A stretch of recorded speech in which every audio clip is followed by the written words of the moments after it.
What's up, everybody? Welcome back to another episode of the Walking Blind podcast where we like to normalize checking in on your homies.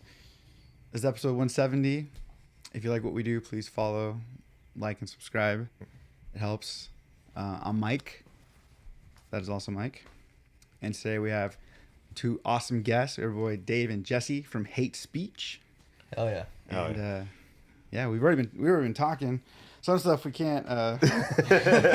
Some stuff that will never hit the airwaves unless Redacted. Redacted. Yes. Yeah. Unless we like extort you guys for money or something. Yeah. Delete 62 minutes of this.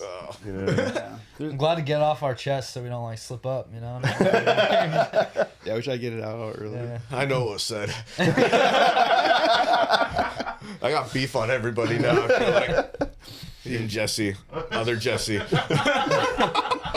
Dude, I only got one ride home. I don't think it's too bad. But... Dude's walking home from Colton. Fuck. You're walking blind. Yeah. Ow. I gotta plug this one. Hey. Yeah, dude. Mike has. If he ever wanted to ruin me, he could. There's so much ammunition. Yeah, just Like 20 years of ammunition. Bro. I know Jesse's just like taking cuts and sliding them to a select folder. He's like, whoa. Hey, if they ever Labeled dirt. if they ever leak any of the group chats, like the Epstein files. Oh, dude, yeah. Yeah. We have a couple. Yeah. Our Off the record. Ellen degenerates. Yeah. Oh, that's great. Yeah, we got a few group chats that are fucking nuts. Yeah. And it's different people, so they're always a little tailored a little bit differently. Oh, Yeah. You know to cater to your audience. Yeah.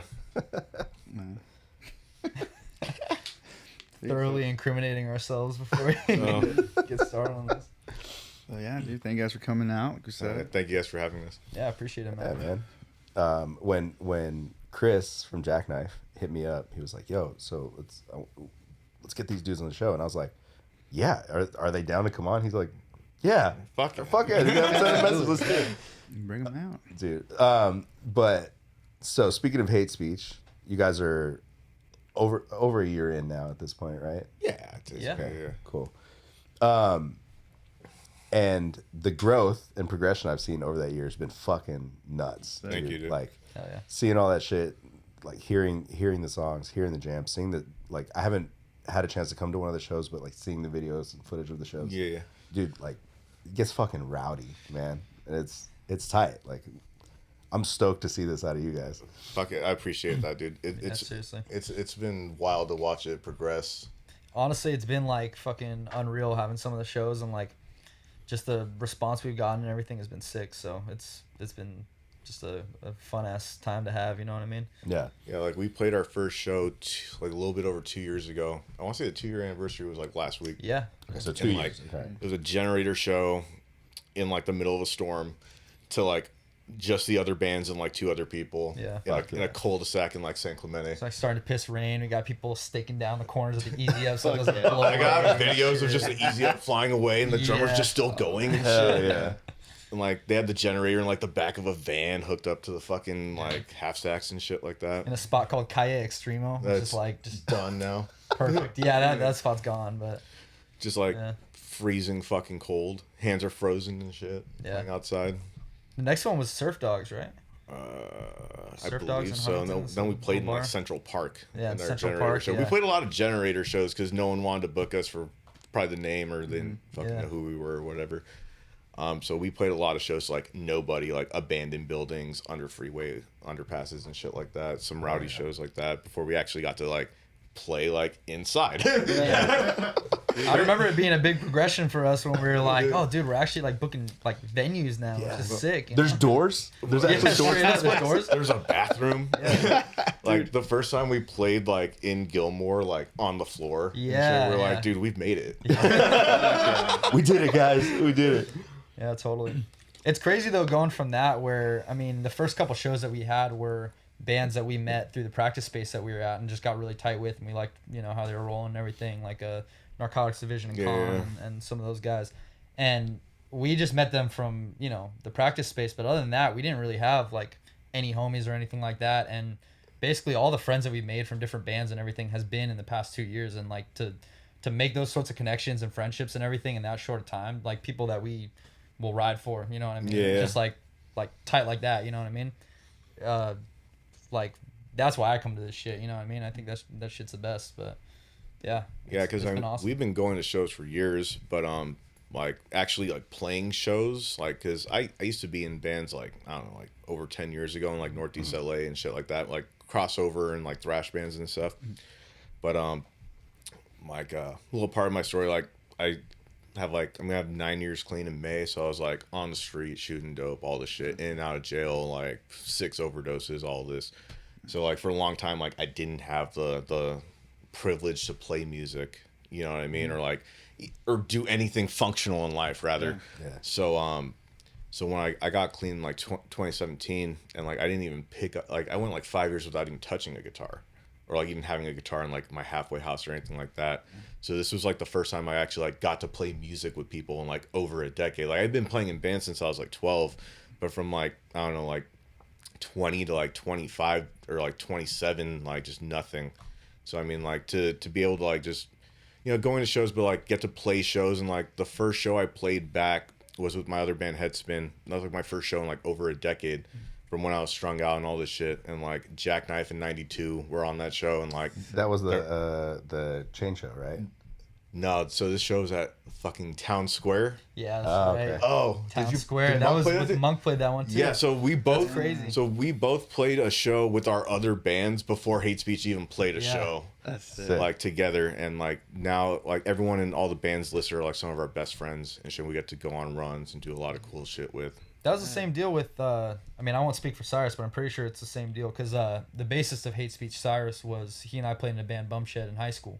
And we went, it must have been like 8 years without playing anything. And then that was, I mean, Monk played the night before, but that was like the first weekend of us playing shows again in, you know, almost a decade, basically. Yeah. So getting back into it and immediately having like such a sick environment and like awesome people that we met immediately. And like, just, you know, it's kind of anything you could hope for, because, you know, it's not always like you just flesh with people like that. Yeah. You know what I mean? So Dude, in the past couple of years, it's been the perfect time for everybody to start coming back to music, because it's like the scene's thriving. Everybody's just wanting to do cool shit, and like it doesn't matter like what style of music you play. Like if you're just coming out to fucking play, hell yeah, let's do it. You know? Fuck yeah. I definitely noticed that post-pandemic is that there's a lot more crossover with like people being able to do like kind of move outside, just like purely like, you know, I feel like there used to be like 3 labels under every band, and that would just define what you are kind of, you know, on the bill. And they'd be like, you know, oh, we got like an IE deathcore band, and we got a OC hardcore band or whatever.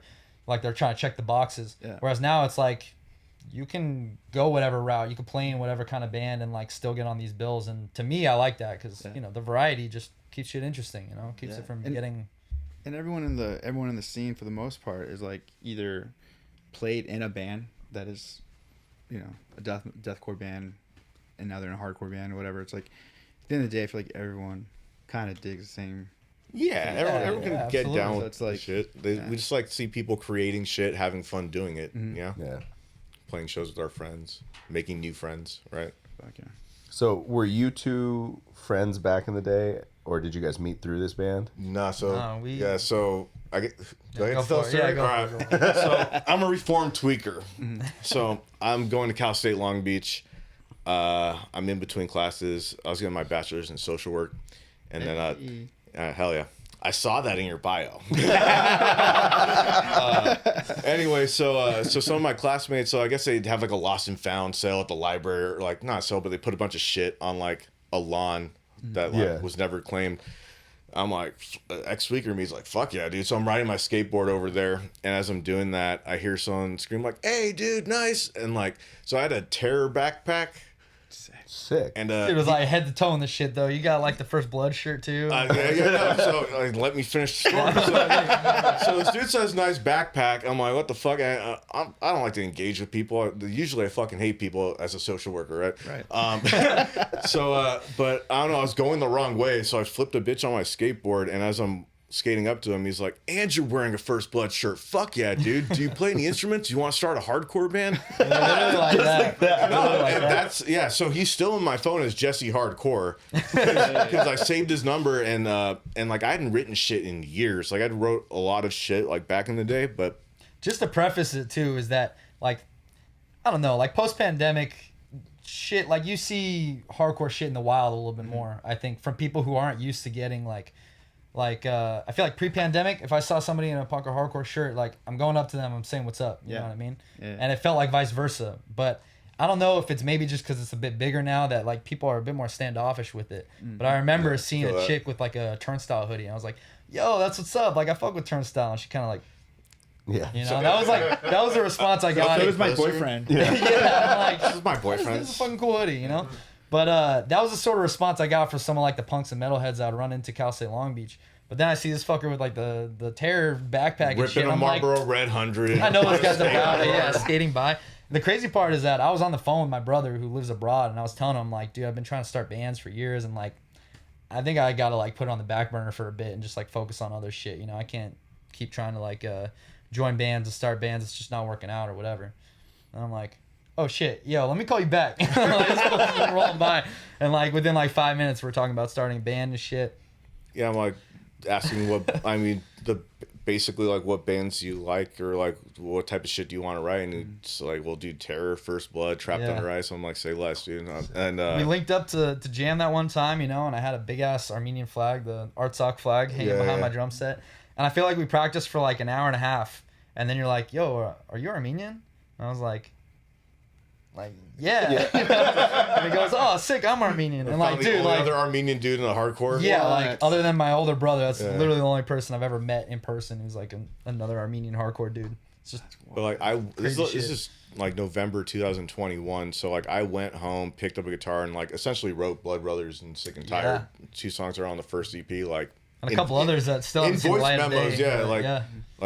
We've have a fuck ton of shit written in the last 5 years, but like but I like went home, recorded shit on like a voice memo, and then like we linked like a week later and like jammed it. And it's the same kind of deal where I hit up Cyrus, I'm like, you know, we need a bassist, and he was you know, he's still going through school and doing some other things, so he's like, nah, like, you know, I don't really have the time right now. And that's when, you know, shit was kind of, shows starting getting back running again, and, you know, Dead City started doing a lot of underground shit and that sort of thing.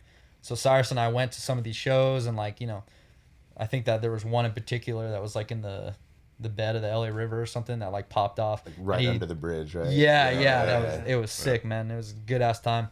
And he like texted me the next day asking if we still needed a bassist. I was like, fuck yeah, dude. Like, welcome back into the fold, you know? And we found Chris on fucking Craigslist. Yeah, Chris was like, Craigslist fine. Chris is like in his early 40s, but like he grew up in Fontana, like used to play in bands out here like over 20 years ago and shit. Like knows Gabe and like Rodney from Smoked and shit like that. They went to school together. That's the same shit, man. I'd been hitting up Craigslist ads for a minute, and like our old band found a guitarist through Craigslist who was tight, and we like loved the guy.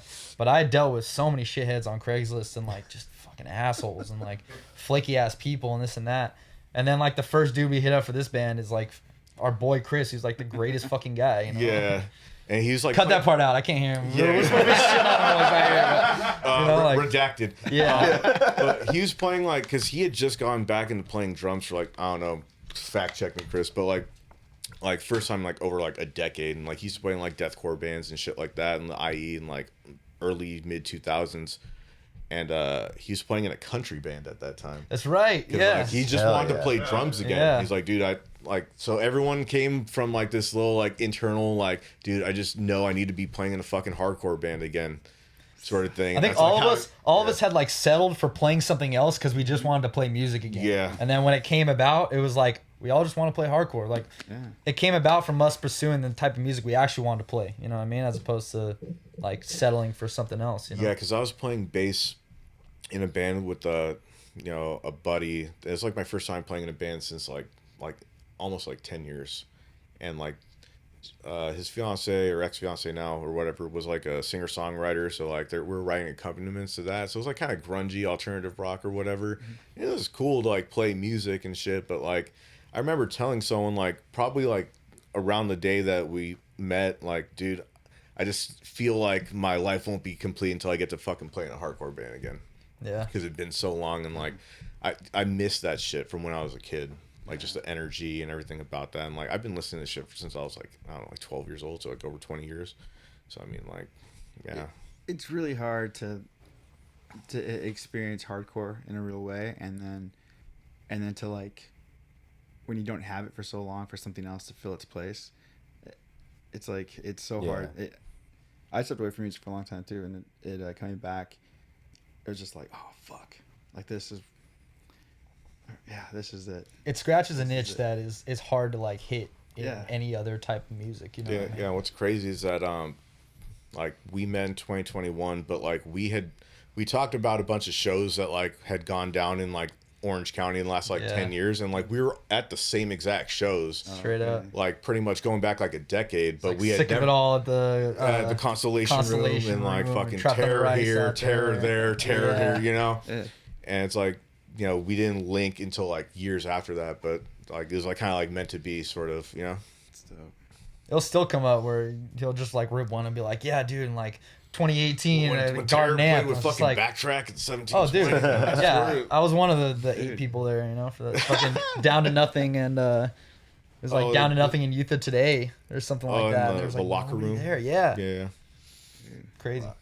Is that the Cross Control show that Martin played with Down to Nothing?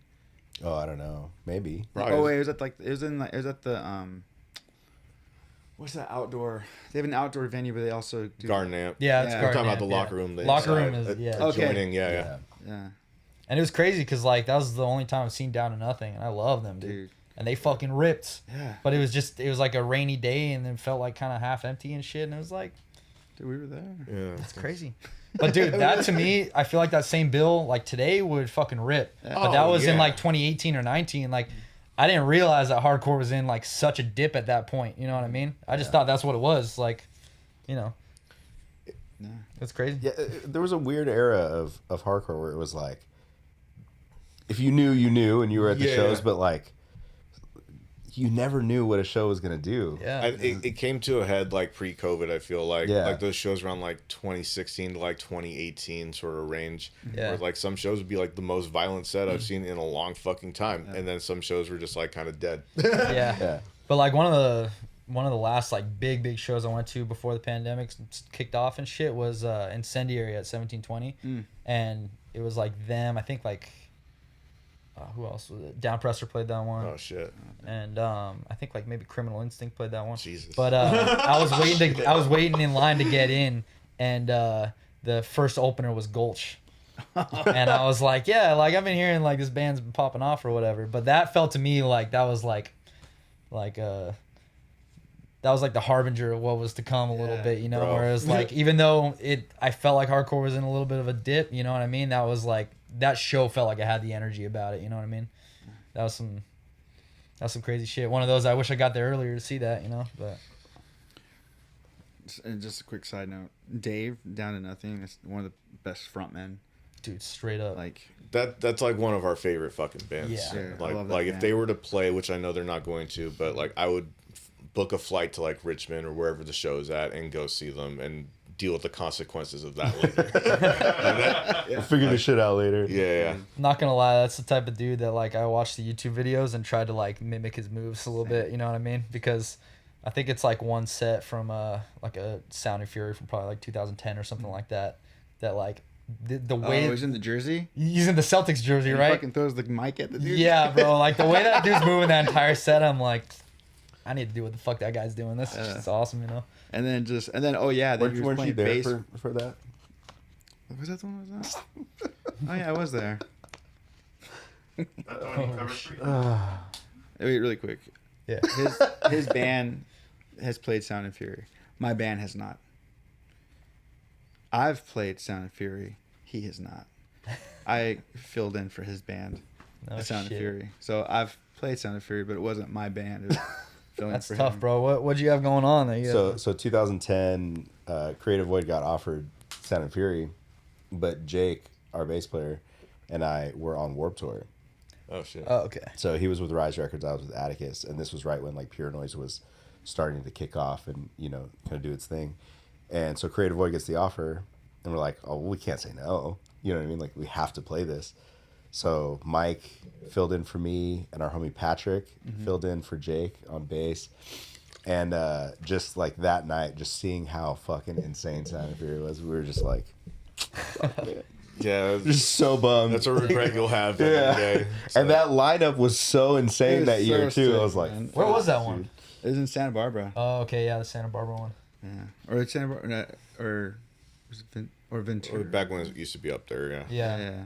Yeah, the lineup was fucking insane. I have the poster somewhere on my phone just because I believe it was the year of the motorcycle. just because it makes me sad. That was the motorcycle year? Yeah, the dude brought the motorcycle, was yeah. doing burnouts in the middle of the pit and shit. That was during like a backtrack set, right? Is that backtrack? Was it backtrack? Maybe.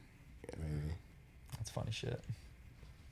Dude, speaking of backtrack, Vitello just having the fucking knowing what he had with Turnstile and being like, I'm done for now. yeah, we had done a tour with them, and the tour did really well, and backtrack was killing it, and he's like, yeah, I think I'm almost done with this. I was like, what? they're like on the rise. Yeah. And he's like, dude, just Turnstile is just like they're gonna be like the thing, dude. Like they're doing something really special. I'm like, yeah, they're cool. Yeah. It's good. But And I didn't So get is it your back band. then. I didn't understand Turnstile back then. I was like, that's cool, but like, Yeah. But Yeah. dude, he What it would become. yeah, so sick. But yeah, had to play. You struck gold with that. I mean, Wait, what were we talking about before that? down to nothing.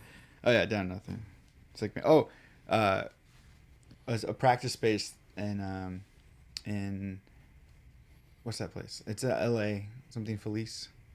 Los Los Feliz. Feliz. Felice. There's like a little practice studio that I'll jam with. I'm in a cover band. And What do you cover? huh? We do a lot of '90s Oh, covers. okay, fine. Wow. But in the like hallway, they have like these cool big pictures, Yeah. and one of the pictures is fucking Down to Nothing. It's Dave from Down to Nothing. Yeah. And I was looking at it, I was like, is this Down to Nothing? And the guy's like, I have no idea. I was like, I'm pretty sure it is. He's like, dude, the guy where he just saw cool pictures and blew it up and put it up. He just took pictures of people performing. Oh, that's awesome. So it's just a stock photo from Google. Yeah. I guess he just like, this looks sick, and it's a sick photo. I messaged their Instagram. I don't think anyone's checked that for a minute. Sure. I was like, yo, you guys are up in a practice studio in LA, man. But, Kind of tangent off of that, but when Monk was touring through Mexico, we flew into, I forget the name of the city, but it was like maybe like 45 minutes north of Mexico City. Mhm. And when we landed, we were like waiting in the terminal. We also flew out at like 2:30 in the morning, so we're like half dead, you know. Mhm. And I'm looking at like where the cars go to pick up. There's a big ass picture blown up of like this desert scape, and I'm like looking, I'm like, bro, like I think I've been there. Like this looks like really familiar, you know. And I took a picture of it, and it dawned on me that it's definitely not in Mexico. It's a picture of Joshua Tree. My buddy, one of my best friends, has the picture blown up on his wall. So I just walked in to his place. I was like, "Yo, what the fuck?" And I pulled out the picture, and it's the exact picture, like the same one. Like they That's pulled out the amazing. same stock photo and everything. It was so funny though. like I feel like I'm home, you know. This enchanted place. Dude, the amount of like bootleg merch in Mexico Oh yeah. is Yeah. fucking awesome. Bootleg anything. Yeah. Yeah. Like especially if you're like in the line waiting to cross back over, and it's like got Mexican Pikachu and this and that, or whatever. Mexican Stitch. Dude, we played at this awesome spot in Mexico City that was like a 4-story building, and they had a venue on like the first and third floor, and then the second floor they had like a bar and like a little like oi shop and record store and all that. It was Hell awesome. yeah. But the oi shop had a I want to say Tyler Perry. What's the polo? You know what I'm talking about? It's like a polo company. Something Perry. Maybe it's like Fred Perry or Oh. some shit. But they had all these knockoff polos, and I was like, honestly, these are tight, man. They had knockoff Just dogs grab a and few of shit. them, It's yeah. like, yeah, honestly, like I'll take some, you know. Perry Ellis? Yeah. Perry, yeah, it might have been Yeah. Perry Ellis, yeah. Sounds They're like- good. It's got like the little, it's like almost like Lacoste with the little thing, yeah. As long as you never wash it, it's good. Yeah, exactly. Alright. You watch it once, all the dyes fade and everything. I miss bootleg movies, man. Dude. Dude, those are the days. Yeah. Where you like, it's like, dang, this is like pretty legit until you hear like coughing or like people talking. And you're like, oh, okay. All right. See somebody stand up and yeah, like every walk now and then, across just the like, street. yeah, or like tilt or something. Bought it for $5 off someone's trunk. Yeah. Yep. You were getting tacos and you saw some guy with the fucking tarp on the floor. Oh, dude. Oh, like this movie doesn't even come out for another couple months.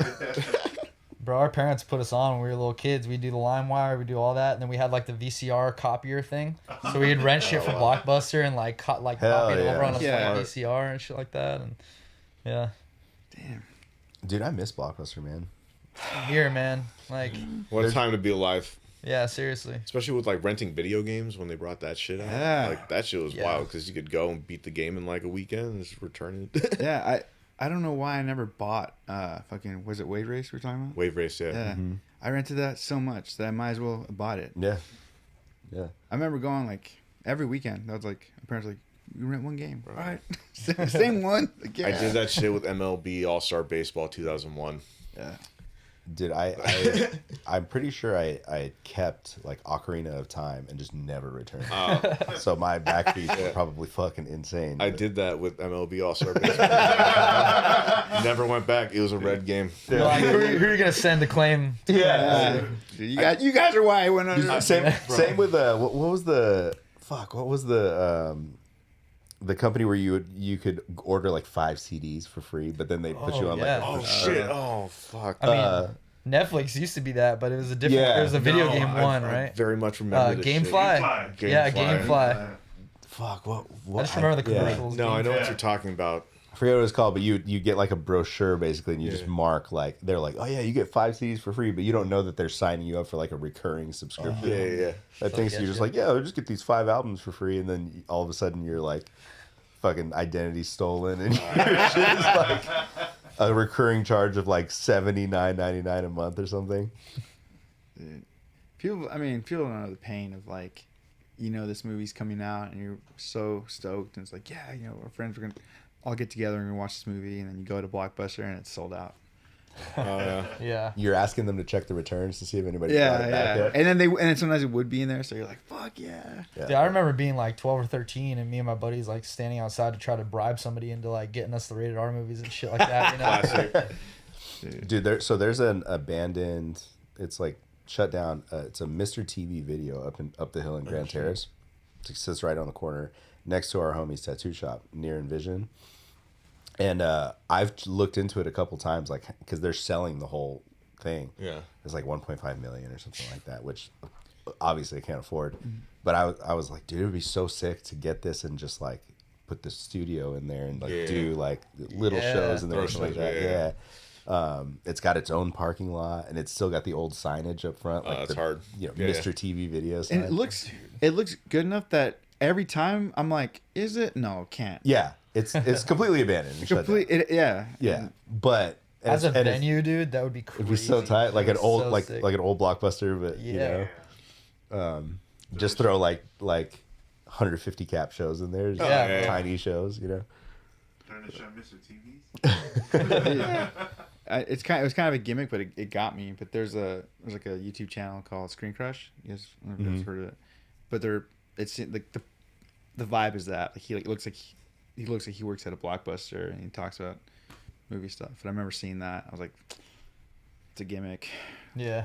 but I'm gonna watch. It got me.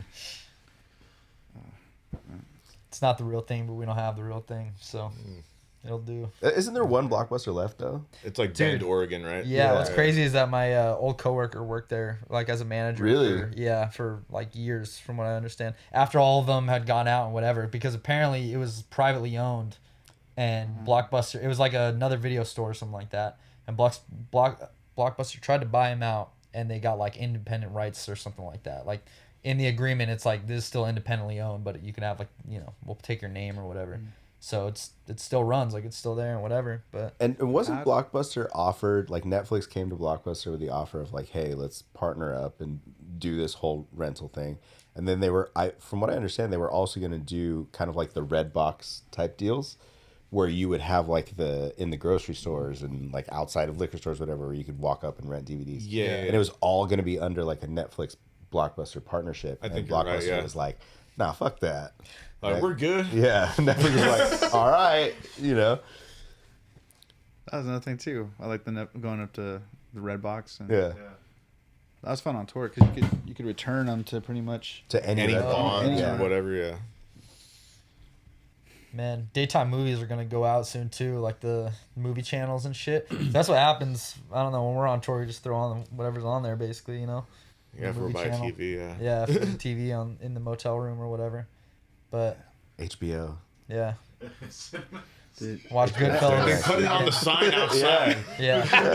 Why isn't it working? Magic fingers in the rooms, dude. I'm just watching Coming to America for the 500th time. So I can quote this whole movie.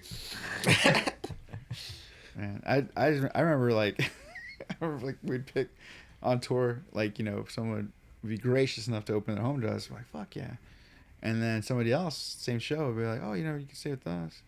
And it's somebody would have to be like, oh yeah, do you guys have like Netflix? And then they're like, oh, like no, we don't have Netflix. Oh, okay. And then go to the next person. Hey, do you guys like have Netflix? Like, yeah, we got Netflix. Dope. Yeah, we're staying with you tonight. The best is when you roll up and somebody's still signed in. You're like, oh yeah, your algorithm is getting fucked up right now. Dude, we had a hard time like agreeing on something, and so if we ever got into like a gridlock, then the default was something with a shark in it. And so we tried to look for some kind of crazy shark, and if it wasn't shark, it had to be something like Sharknado. just something, yeah, we've seen all the Sharknados. Yeah. Something Y'all were ridiculous. eating during Shark Week. Dude, yeah. Oh, what a time, man. Now we're just so spoiled. Yeah, Whatever we want. But now we're paying for everything. I know. All the Yeah, they've really monetized it, like living yeah, with everything. yeah. It's like paying more now. I'm fucking And I fucking become so spoiled without commercials that I tried to go like Hulu ad free, Oh, and it was just miserable. I was like, I don't even want to watch TV. Yeah. It's tough. dude. Jordan and I feel like we've convinced ourselves that we're happy for the ads. It's like, cool, I can Denial, go to the man. bathroom. Yeah. Or That's like denial, I'm gonna dude. go I feel like I have to do something. yeah. But it's like it sucks. But have you guys watched commercials lately? Like, have you seen how ridiculous Dog commercials shit. are now? Dude. Dog shit. Trash. They're All the like commercials are unbearable. Watching Yeah. it in the Super Bowl, thinking like they paid how much for this shit? 'Cause Yeah. none of it was Yeah. interesting or Yeah. entertaining at all. Yeah. Or you didn't even get why they picked that scenario for that commercial. Yeah, like, Yeah. Seriously. everybody's real dumb in commercials. Like, nobody knows how to open cabinets without falling down. Like, what the fuck? I've been talking about the one that Aldi's or who's been doing it. Like, yeah, it's Aldi's where like the mom leaves or something like that, and then it's like a girl and a guy on a couch, and they get together, and they're like about to kiss, and the mom's like, "What are you guys doing?" And then that's it. It doesn't say. That's an that Aldi commercial? Like, we're saving money on produce by going to Aldi's. save more time with Aldi's, like to like the discounts or whatever. I'm like, but wait, what are they like? What's the guy and the girl? Are they brothers and sisters, or what's going on here? I miss our like 90s era of commercials where you'd have like those crazy Skittles commercials where dudes, it looks like this girl's like giving this guy head. Oh, and he's yeah. spreading Skittles and shit. Oh, They shit, made I forgot everything about look like that. the best time. Yeah. Like the sock boppers and all the other crazy shit. Yep. Dude, Mentos commercial. The fucking Mentos crazy ass commercials. Doritos commercials from back in the Yeah. day. The Tootsie Pop ones. Yep. The 5-gum commercials. Yeah. It's all the cool cereal commercials. Dude, I still remember there was a Mentos commercial where a dude sits on a he's wearing a suit and he sits on a park bench that they had just painted. Yeah. And he's like, oh, fuck, my suit. And then he pops Mentos and then rolls his whole body on the bench. And now he's got a pinstripe suit. And I was like, what the fuck just happened? Yeah, see, that's brilliant. Yeah. One of the things I was kind of mad at, but I couldn't because it was fucking funny. I played baseball in high school, and I'm just like walking to the dugout, and I just get hit in the head with baseball. Yeah. Turn around pissed off, and my buddy has a Mentos thing. He's like,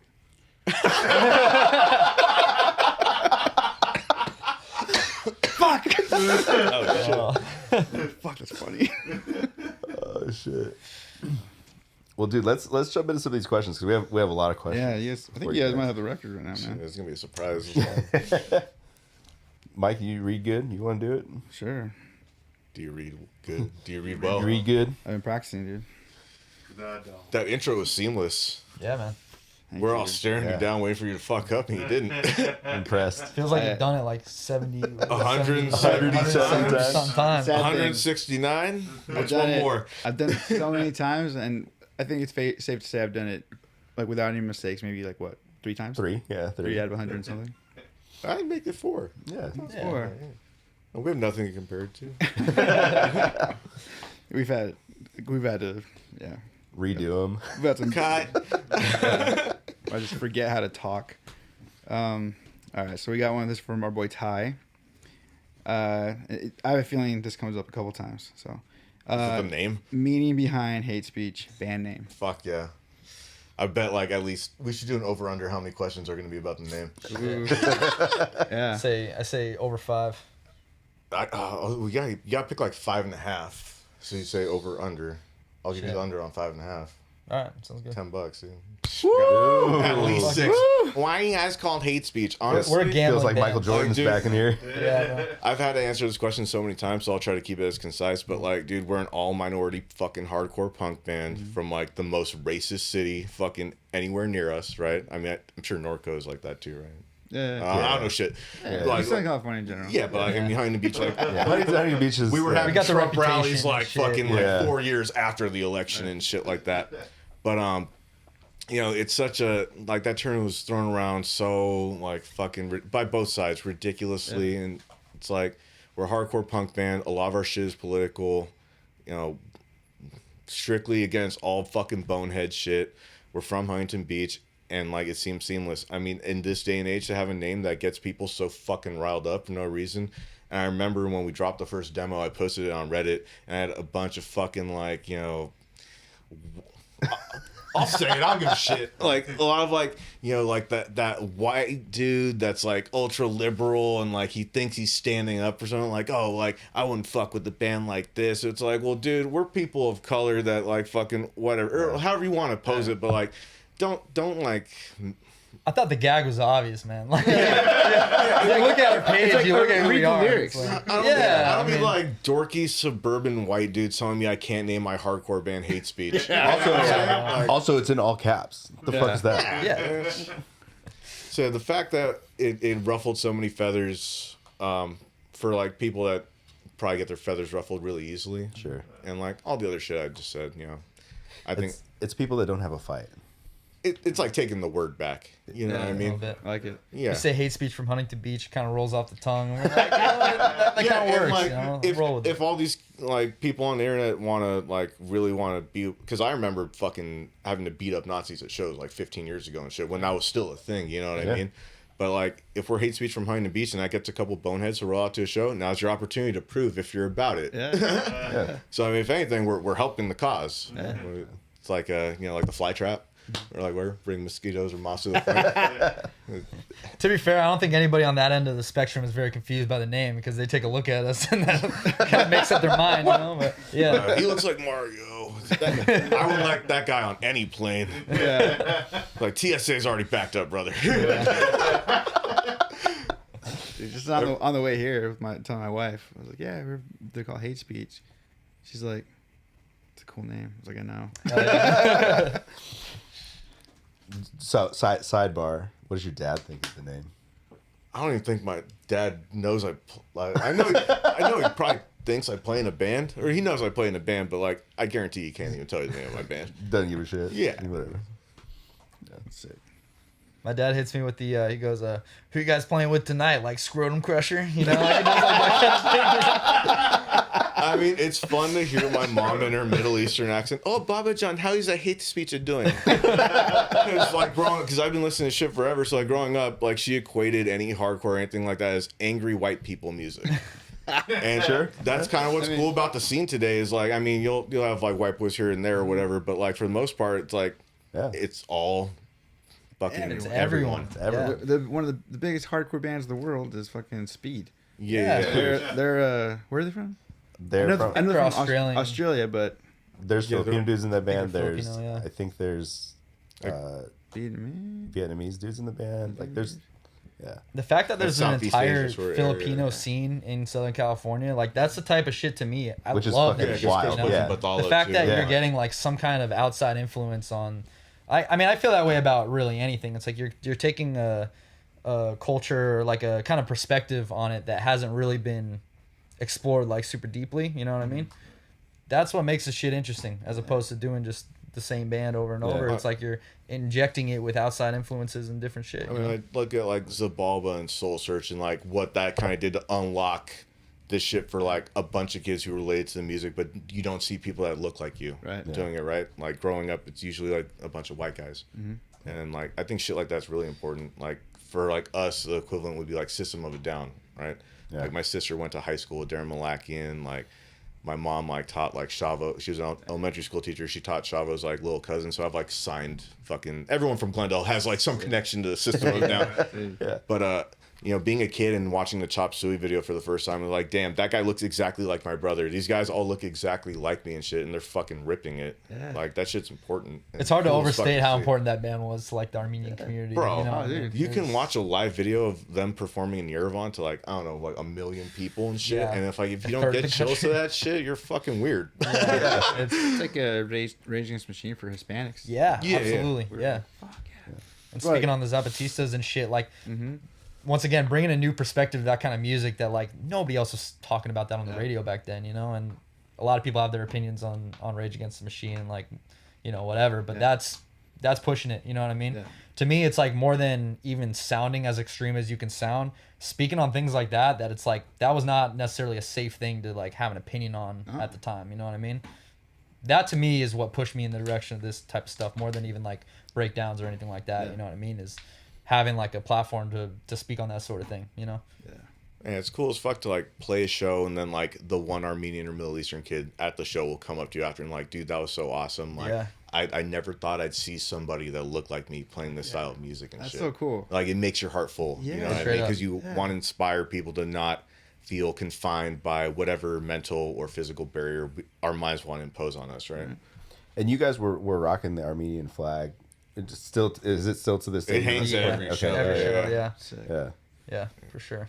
I think for me, like getting into like rock music and then finding punk rock and stuff, you know, my first gateway band was like Green Day. Getting in. Naturally, same. So yeah, the Green Day, and then like from there, like progressed to like different punk bands. But for me, like locally, at least what made me want to be in a band, not just listen to the music and be part of it, but be in a band, was seeing Voodoo Glow Skulls. It was like, oh fuck hell yeah, especially from out here too. Yeah, Falling Sickness was another band, you know. So it's like it's hard to like state where it's like when you have that representation and like music that you care about, music that rips and makes you feel something. It's like, dude, I could do that, or I see it, I feel it. Yeah, Filipinos, we had Journey. Yeah. You guys had karaoke. Hey, that's true too. But, no, it's crazy. We had all of it. It's crazy how much that what we're talking about right now is like actually a fucking thing. Because when I was a kid, like 12, 13, there was like a local thrash band called Hexen, and it was all Armenian dudes at the time, and they were like the sickest fucking band. As far as like influences and shit, like, you know, for a kid that was trying to play guitar, write his own shit, like that was like one of my main influences. And they're just like a small local band, but like they're like a band of like all last names with IAN or YAN, right? Yeah. And shit. And they were sick as fuck. This is when like early mid 2000s when thrash was like huge in LA, and you had like Merciless Death and Fueled by Fire and like Warbringer and all these different bands coming up. And it was just cool as fuck to see that, and like the riffs just feeling like Middle Eastern, like, you know, like, because when I got into guitar, my uncle, who I still see regularly, he'll bring his guitar and he'll play like Persian folk songs and shit, and that shit made me want to play. He went with me to buy my first guitar. Like I just saw him play like, you know, the other weekend and shit, and now my daughter gets to watch that too, right? That's tight. But that's the shit that got me into music. So like to know like guys culturally coming from like the same sort of background where like we grew up around like hearing these Middle Eastern folk songs and shit like that, and we incorporate that shit into our riffs because like that's what music is to us, and like kind of like gets that, you know, that inner feeling, right? Love that. So shameless plug for Hexen. Yeah. Who doesn't play anymore, but like they're sick as fuck. Love that. Love it. All right, so this is from Hey Audrey Ray. That's my wife. My wife. My wife. Oh my. All right, she said, "What are your favorite memories of shows you've done?" Ooh, top 3 shows, dude. Top 3. Now, is this in all bands or is it just Hatespeech? Ooh, I'd say all bands. Or no, maybe no. Okay, we'll do Hatespeech. That's a tough one. We'll do Yeah. Hatespeech. Okay, because I have a long-winded one from like 2012 because it's hilarious. But Dude, the album release show at Che was just a vibe. Yeah, absolutely. Sold that shit out. Yeah. And, like, just all homies bands from, like, fucking everywhere, like, up to Central Valley, all the way down to San Diego. Like, 4 or 5 bands driving, like, multiple hours and shit. And, like, I think we had, like, one local band on the lineup. And to sell out the Che and just have it pop the fuck off for every band was cool as fuck. Yeah. All bands that we love and are just like... Yeah, love just all our seeing. homies that we've met the last couple years we've been playing. Yeah, that one's up there. That's definitely up there. 200 kids in a pizza parlor in downtown Santa Yeah, Ana. with That's was that A Skullcrack. Skullcrack. Outlawed. Yeah. First out of town show for Eileen Static. That's right. Yeah, yeah. yeah. Wait, That what, was a great one. what pizza spot? It was at Pizza Press, and it was Pizza the Press. last hardcore show they were going to allow there because people were like hanging from the pipes and stuff like that or whatever. So in order to run it, we had to like hire security or like some bullshit. Homies. Just got big homies. I got 2 of my homies to pretend they were security to like, because they had a show like a week before, and I guess like EMTs got dispatched like 4 times because like there was underage girls like passed out. It's like downtown Santa Ana, Yeah. on the sidewalk and shit, and fire trucks and all this. So so we had 2 of my homies pretend to be security, and dude, we had like 200 kids pack this like it was a $5 show, all ages, and like we counted like $1,000 in fives after just for like fucking 4 bands. Fuck. I think it was Skullcrack headlining too, and Yeah. this dude is like, I'm not starting until you bring me like a dozen sides of ranch. And the owner of the pizza spot, I think it was the owner, right? It's Yeah. like an older Asian woman yeah. who did not look stoked that this was going down, but she was very nice and like cool to everybody. Me and Eddie, the guitar player, sold her a bill of goods before the show because, like, you know, our little homies booked it, but we're like, look, man, like, you know, we're older, we understand. Don't worry, we'll take care of the place. Yeah. This and that. And she already told us this is the one and done before all this shit. So And the Skullcrack homie was tight with her too. So Yeah, he yeah. kind of, I mean, no, we sweet talk the fuck out yeah, of her. yeah, Like, yeah. She brings him a ranch and he's like slinging it across the thing and whatever. And then he goes, bring me another. And she like brings him another full like platter of all this ranch. And she's like slinging it around. And then they start going. And it was awesome. But I was like, I would have just not brought her. You know what I mean? I would have held on to that shit. You can say no. Yeah, exactly. It's your spot. Like, It's your spot, just fucking. yeah. As a ranch lover myself, I would have been like, That show was fun. We played a Battle of the Bands last year. Yeah. That Battle of the Bands was That awesome. had like 30 bands on it or whatever, and there's like 2 stages. It was at Coyote Studios in LA, and it was like all like the MySpace deathcore revival bands that are all blowing up right now and shit sick. were like the bands that were in these brackets, and then like us and Tormenta, like the 2 hardcore bands and shit. Yeah. But there was like 400 kids there, and I swear to God, they're all fucking murdering each other. And I'm the oldest dude there by far. I'm not that old either. But like me and my homie were just watching all this shit, and people are like, deliberately like fucking trying to kick people's heads off. And like we dragged like 3 lifeless bodies out. And I'm like, yo, this is fucking dope. Like, because like at that point, that was probably like easily the most people we had played to, Yeah, other than I that think pizza at that place. point, But like, even like for like a deathcore, it was trippy, dude. Like just seeing a bunch of kids wearing like skinny jeans with pleated hair and like all this. you're like, what? Like I a was time like- capsule? I was like, dude, like I actually had a MySpace. Yeah.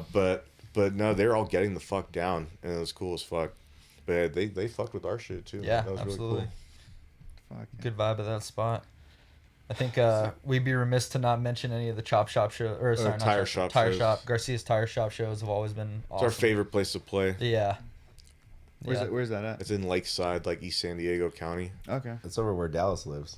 Oh, no. It's like down the street from his house, and he had no idea that these shows were happening. And I was like, dude, there are some sick ass shows Yeah. literally right there. He's like, the fuck? So Where's Dallas? Don't go. You're gonna get into a fight. Yeah. Oh, yeah. He's the guy that like, dude, he used to tour with us and everything, and he still just fights all the time. And it's like, dog, you're too old. You know this is gonna happen. sometimes you gotta do what you love. Yeah, he's ex-military, so you it's know, like the homie. It's his family's like family-owned tire shop. They've been in that spot for decades, right? So like I've actually talked to people like when me and Chris were getting tatted before the show when we were playing there on tour. We talked to people in the community and shit. They're like, dude, yeah, like I've been going to that shop since I was a kid, and like with my parents, and like they just started throwing shows last year, and like it always looks like a good time because like they get like 100, 200 kids yeah. packed out at a tire shop, and there's nothing more hardcore than that. That's you know what I mean? That's For true. like DIY shit. Yeah. So it's still going? Yeah. Yeah. Shout out Vigilant Booking too. Yeah. And There will be another one soon. Yeah. Yeah. and there's a Taco Bell down the street. That's right. There's Dude, you can go to Sombrero. like from Josie from Yeah. Brooklyn 82. Like the first time we played there, I was like, dude, I need to go to Sombrero. Yeah. And we went there, and like, It's right there. Yeah, it's right there. right I there. want to say the one from that he's talking about in the song is right there too. Yeah. Maybe I'm wrong. I'm gonna get fact checked later. It's By San Diego dope. homies. Yeah. Perez is dope. Yeah. I like that place. Fuck. Honorable mention is the Long Beach Under the Bridge show. We need to delve We won't into go that. in on that one, No. but that was a great show. Dude. So we'll go Legendary in. Fuck show. it. Yeah. Yeah. I'll lay it down. All right. Yes. Yeah, so I'm backlining. We're playing this show. It's underneath a bridge. Like there's one way in, no other way out. It's like right And at like the end of the generator harbor. show. Yeah, generator yeah, show. Long Beach. It ends at like a dirt patch with a homeless encampment. The homeless cats are cool, whatever. But it's basically like a little death trap underneath like a freeway. And like, you know, we played with a bunch of like honestly every band was sick that night. Yeah. Our Narcotics Yeah, Division. our homies like there's like some little homies from Westside Locos like fucking or no, Longos. I'm sorry, I'm from Glendale. I get shit confused. But there's some little homies like you know selling nos whatever, and they're not bothering anyone and Yeah. all this shit. And then I guess like there's a kid acting up in the pit, and he like goes and starts like pushing one of the dudes, and like they had like a 12-pack Modelo's, and they started cracking shit and like passing it to their homies, start sticking people, and they essentially get jumped and thrown out of the show by like a couple of punk kids, and they're leaving or whatever. This is like during like the third to last band or something. Dude's like gripping his waistband and shit on his way out. Yeah, and like keep in mind like the band playing at that point, there's like fireworks lighting off like and there's like raining fucking debris and shit. Like this show is They're pumping shooting the it fuck into out. the fucking the underside of the bridge. Yeah. But like I know these kids are going to get a strap right now, and I think anybody else would. But like we're playing with like a bunch of kids that are like from Orange County and like Clueless. 1920. Yeah, I have no idea what's going Yeah. on. Now I'm the adult that like I've played a lot of like South Central shows and East LA shows like 15, 20 years ago and shit. So so I know what's up. So like I'm instructing all of us. I'm like, look, they're gonna go get a strap. This is gonna happen. So I have all of us like flip our cars around. Have everyone Be that's ready. in my party. But like I don't want to like go up to the mic and be like, hey, just so you guys know, there's gonna be a shooting. Yeah, they're getting guns. Yeah, they're about to go get some guns. It's gonna be a rough time. I'm not trying to do that because like when this rumble started happening, me and Chris were just standing there like, oh shit, like we're like the chaperones, like let them fight. Let him get it out of the It's way. character Yeah. building. Yeah, I mean like who hasn't like gone to a rumble at a show when they're 16, right? So anyway, I'm watching the block like a hawk, right? And then as soon as this set ends, the last band. I see a Tahoe start creeping down and kill the lights. I'm like, hey, yo, it's going down. They pull up right to where the pit was at and just empty out the fucking clip. Now, we're on the side of the 710, so, like, we're all, like, running up. And, like, there's no shoulder on the freeway. So, like, we run up to the freeway to, like, get away from these live rounds and shit. And then, as soon as it's done and they take off, we like run down. I grab my fucking 4x12 Mesa that I backline. I'm like, hey, sick show. I throw that shit in my trunk. Cop helicopters down, Yeah, spotlight and all that. all this shit. I throw that shit in my trunk and I fucking hit the gas. I blow every fucking stop sign. I'm out of there. And like the last band got And almost detained. T-bone a cop because they're fucking running reds, you know, to get all Yeah. that shit. The best part too is that some chick somehow got into the rumble, you know, and I think fell on somebody's spiky jacket and like got her neck cut a little bit. This was like an hour before when the dudes initially got kicked out, right? Yeah. So she walked out and I guess, I don't know, she got picked up by an ambulance or something like that, right? There was like on that police tracker or whatever, there was like a call or a report of like someone with Like a girl neck bleeding wound. out of So her it's neck. like already on the radar. Yeah, but as soon as the shots rang out, all of a sudden it updates and it's girl shot in the neck and this fucking thing over here. Nobody got shot. Nobody got man. shot. Nobody actually But got. like, yeah. it's a lot of young kids, so I'm like seeing people post shells to their story. I'm like, yo, you guys need to Yeah. take all this shit down. Yeah. Yeah, don't do this. Yeah. That's, But that's yeah, like so one of our shows ended in a drive-by. That was before we were allowed to play inside. So Yeah. that's what, I mean, it's actually cool. That's that why we were talking earlier. We're like, yes, we finally get to play an actual venue. we had to play an event. We're like, dude, like minimal chances of being shot tonight. Yeah. No love lost over the DIY shows. Like those underground shows were. I still live for that. Yeah, shit. I play that That's shit awesome. right now. Yeah, I don't yeah. give a fuck.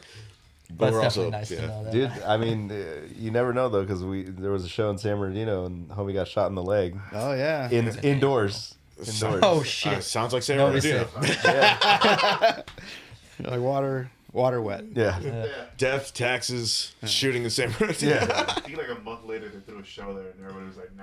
Yeah. They were like, it's not gonna happen again. We're like, What are the chances? Yeah. Chances are. Shout out Yeah. to Marquis. Dude, I like every now and then, like a few times where I've been at shows where like fights happen. Like fights happen. Yeah. Don't fucking film it, especially if you want Yeah. your venue, That's your what I'm venue to saying, survive. Like, I get it, but it's It's a like consequence of the day and age we're in right now. We're like, Yeah. a lot of it's like, like, oh, like mosh clips and this and that. Everyone has like their phone out instead of just being like ingrained in the Yeah. experience. And yeah, I mean, if you're filming a fight, you'd expect to get your phone slapped out of your hands, or like you get forced to delete that shit with 3 people standing over you, because like that's not cool. Dude, It's like you fuck someone's life up over that, and like yeah, dude, or you lose a spot, and we don't have Yeah. many. This just sparked something in my head. You guys have a chain show that we couldn't release footage for because yeah. stage diving shit. Chain's gone. Oh yeah, Ooh. fucking Why can't that come out now? yeah. put it out.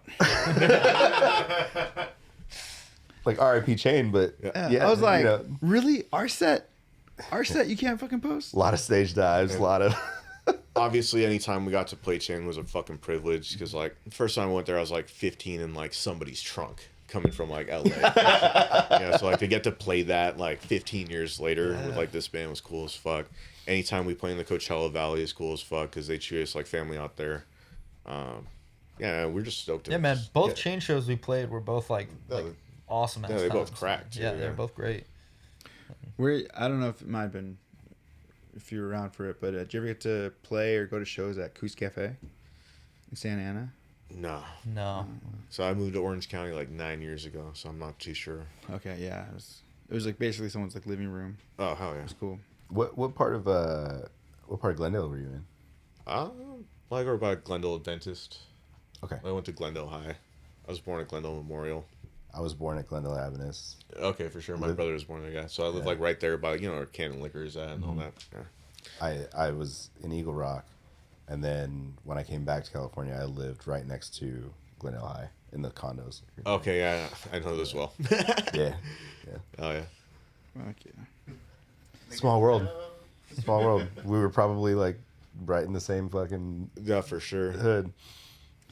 All right, this is from out of Eurostep. Oh Oh boy. man.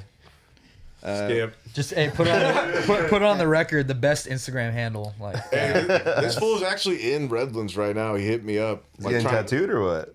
I'm assuming so, but he was like trying to link before we were doing this. I'm like, bro, you know what time it's at? You down here? Read the question. Just come by the house.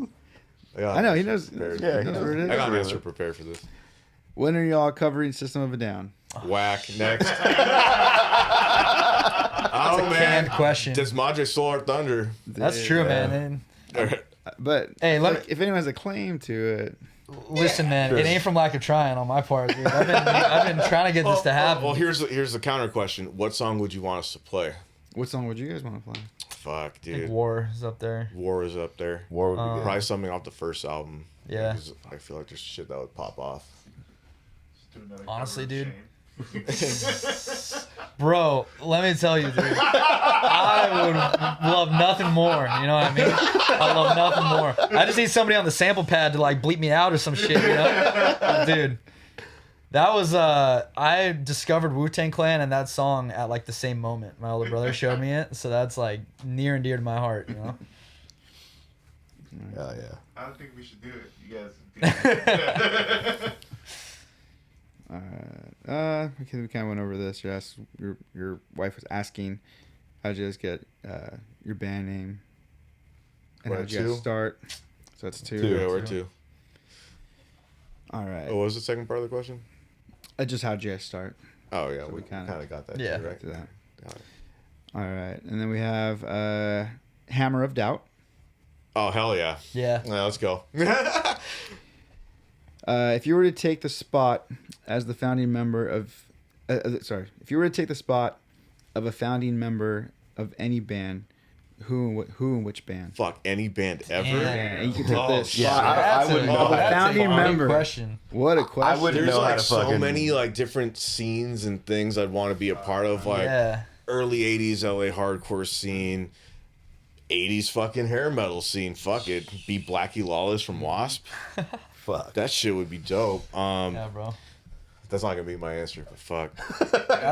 That's a very good question. That's a man. hard fucking dude. I wouldn't know how to answer this. Dude, Patrick killed it on that question. Yeah, That's straight up. Crazy. Fuck. I'm gonna take Zoli from Ignite. Zoli from Ignite. Yeah. I was saying that. Yeah, we were talking about that earlier. Your vocals reminded me of him for sure. Fuck yeah. I was like, they should just get this guy. Not the guy from You're Holy honorary Grail. OC with that, dude. Shit, man. It's a funny story about that. You should try out. So Yes. Have we told this on the podcast? I don't think we have. Yeah. Have we? have we? Yeah. Okay. I went to see Ignite. This is I think it was kind of right before the lockdowns, and they were playing Riverside, and so went to go see them. Super excited, and then I feel like Zoli made some kind of announcement about like not sure how much longer he's gonna be doing it or something. He said Yeah, something. he alluded. So I went over, like, pick up merch and stuff, and I was talking to Brent, the bass player, and I was kind of like, hey, it sounded like Zoli was. He's like, well, Zoli's done, but Ignite's gonna keep going. I was like, who's singing for you guys? And he's like, oh, he's like, we're gonna keep going as Ignite. I was like, all right. So I went home, and I hit up my guitar player at the time. I was like, dude, Daniel, I need you to do me a huge solid. I need you to record Let It Burn from Ignite, I think Embrace, and Bleeding. Bleeding. Yeah, I was gonna say Bleeding is the Yeah. one to showcase your abilities, right? Or no, it was Bleeding, Let It Burn, and Veteran. Those were the songs. Oh, another good one. Yeah. And so I was like, because Daniel was like, all right, he's the dude who like makes sick ass. He knew how to do the program drums and all that shit. So I was like, I need a solid, man, please. And he's like, yeah, absolutely. So he sends it to me, and I'm getting it ready. I have a plan. I'm gonna record it in like a studio so they can hear me, and then I'm also gonna record myself. Yeah. Doing live takes when I can do the shit for reals. Yeah. And so I had it all planned out, and then lockdowns, the world shuts down. Oh, shit. And so I just kind of like, I'm just like, well, music's done forever. Yeah. You know? And so I forget about it. And then coming out of the pandemic, I hear, Ignite's coming back with a new singer. I was like,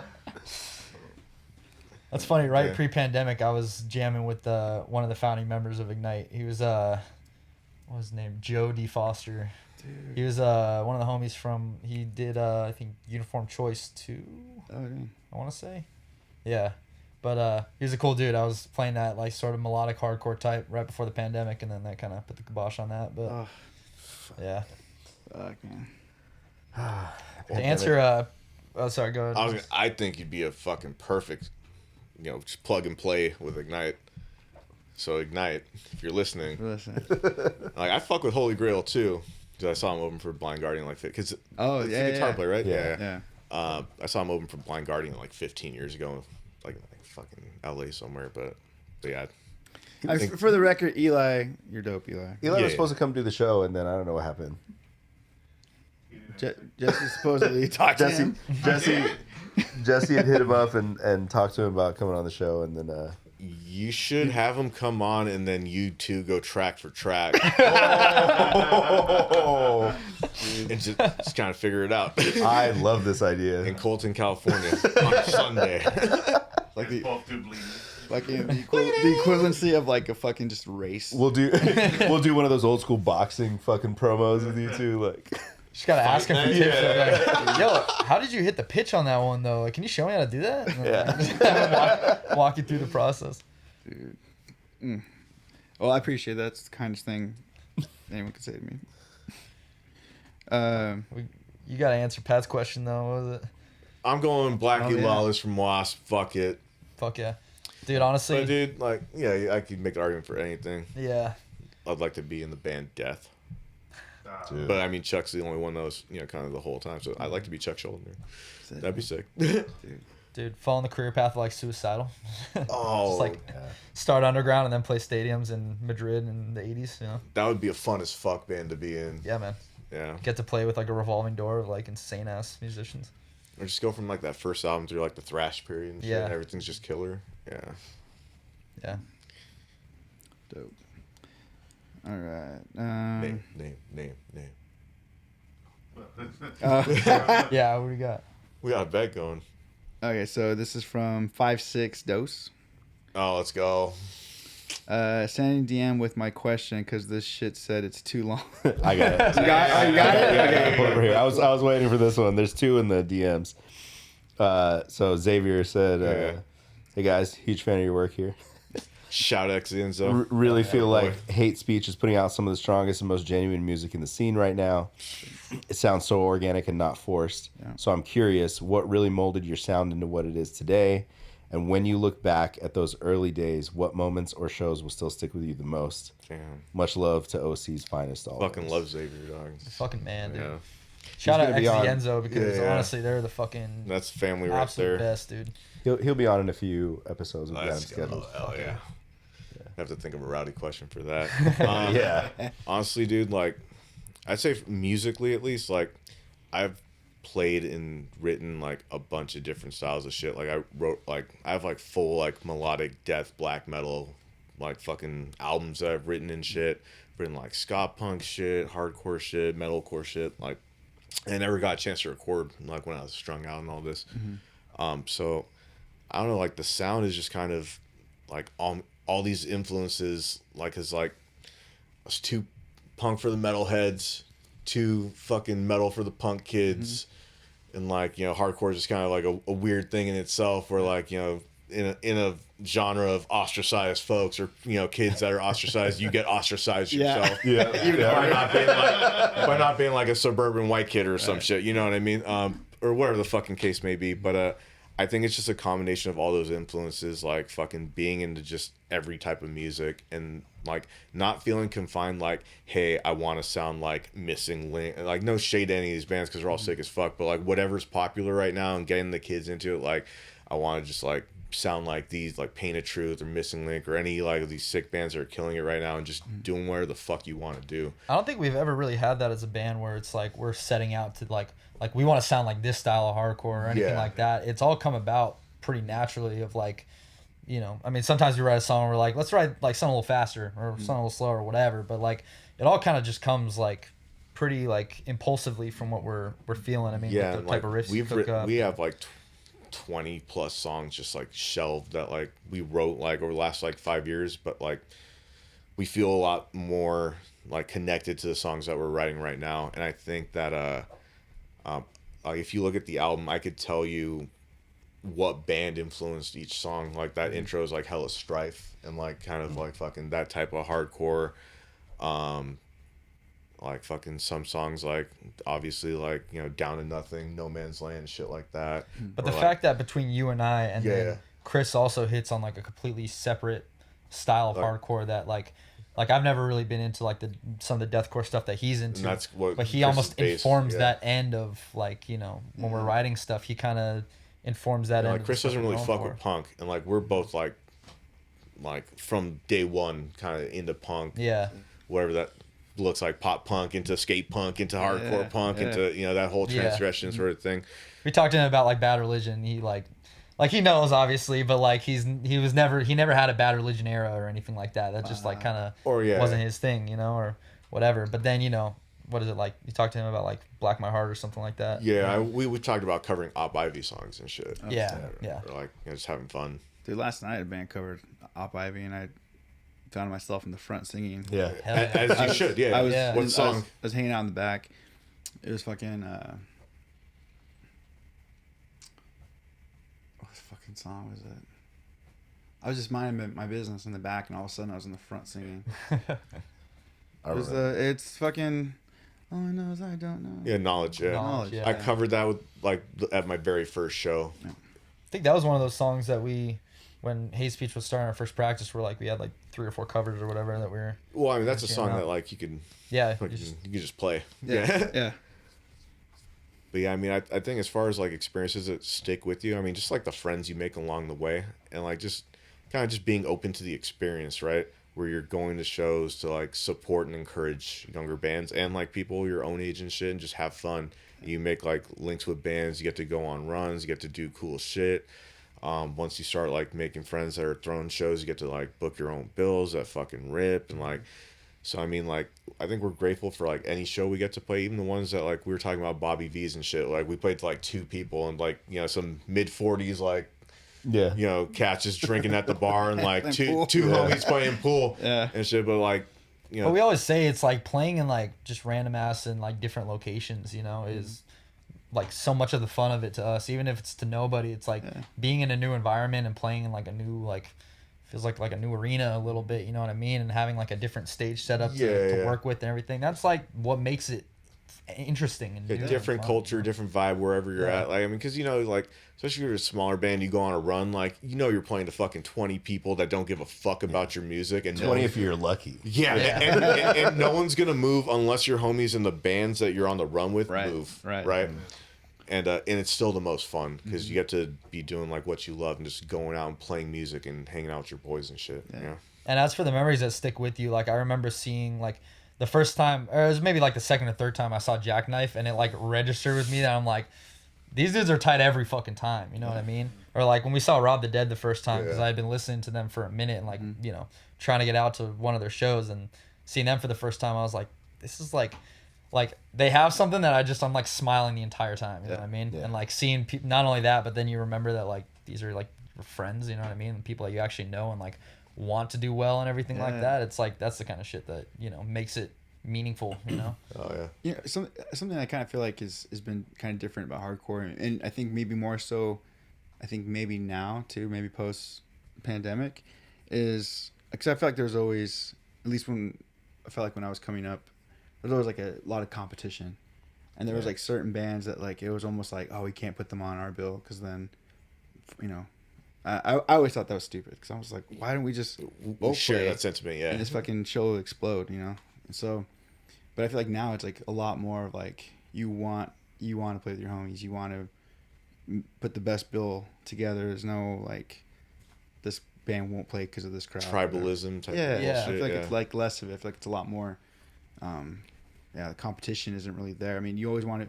I think if the competition, if it's just like it makes you want to for yourself be a better band as opposed to like, oh, I want to be better than this band. I think a cool experience too, because we're old school, like, so we're very grateful for any opportunity and shit. Like, we don't take anything for granted. So if we're playing a show, like, I'll print a bunch of flyers at work so I don't have to pay for it.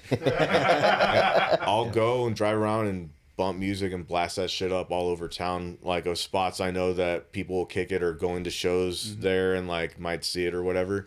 And we'd cook up routes for like a minute for our shows, and like we go all downtown Huntington and put them up on every corner. Go blast like, them skate out parks Gilmore and here at skate parks and blast outside them up of shit. Exposition Park before Sound of Fury. Wherever the kids that are falling through the cracks might be kicking it, we'll like throw it up there. Fuck yeah. Record stores. I put some shit on our story like, yo, if anyone like brings one of these flyers to the show, I'll hook you up with free shit. And like a little high school kid pulled up to that first Gilmore show with just a crumpled fucking flyer in their hand.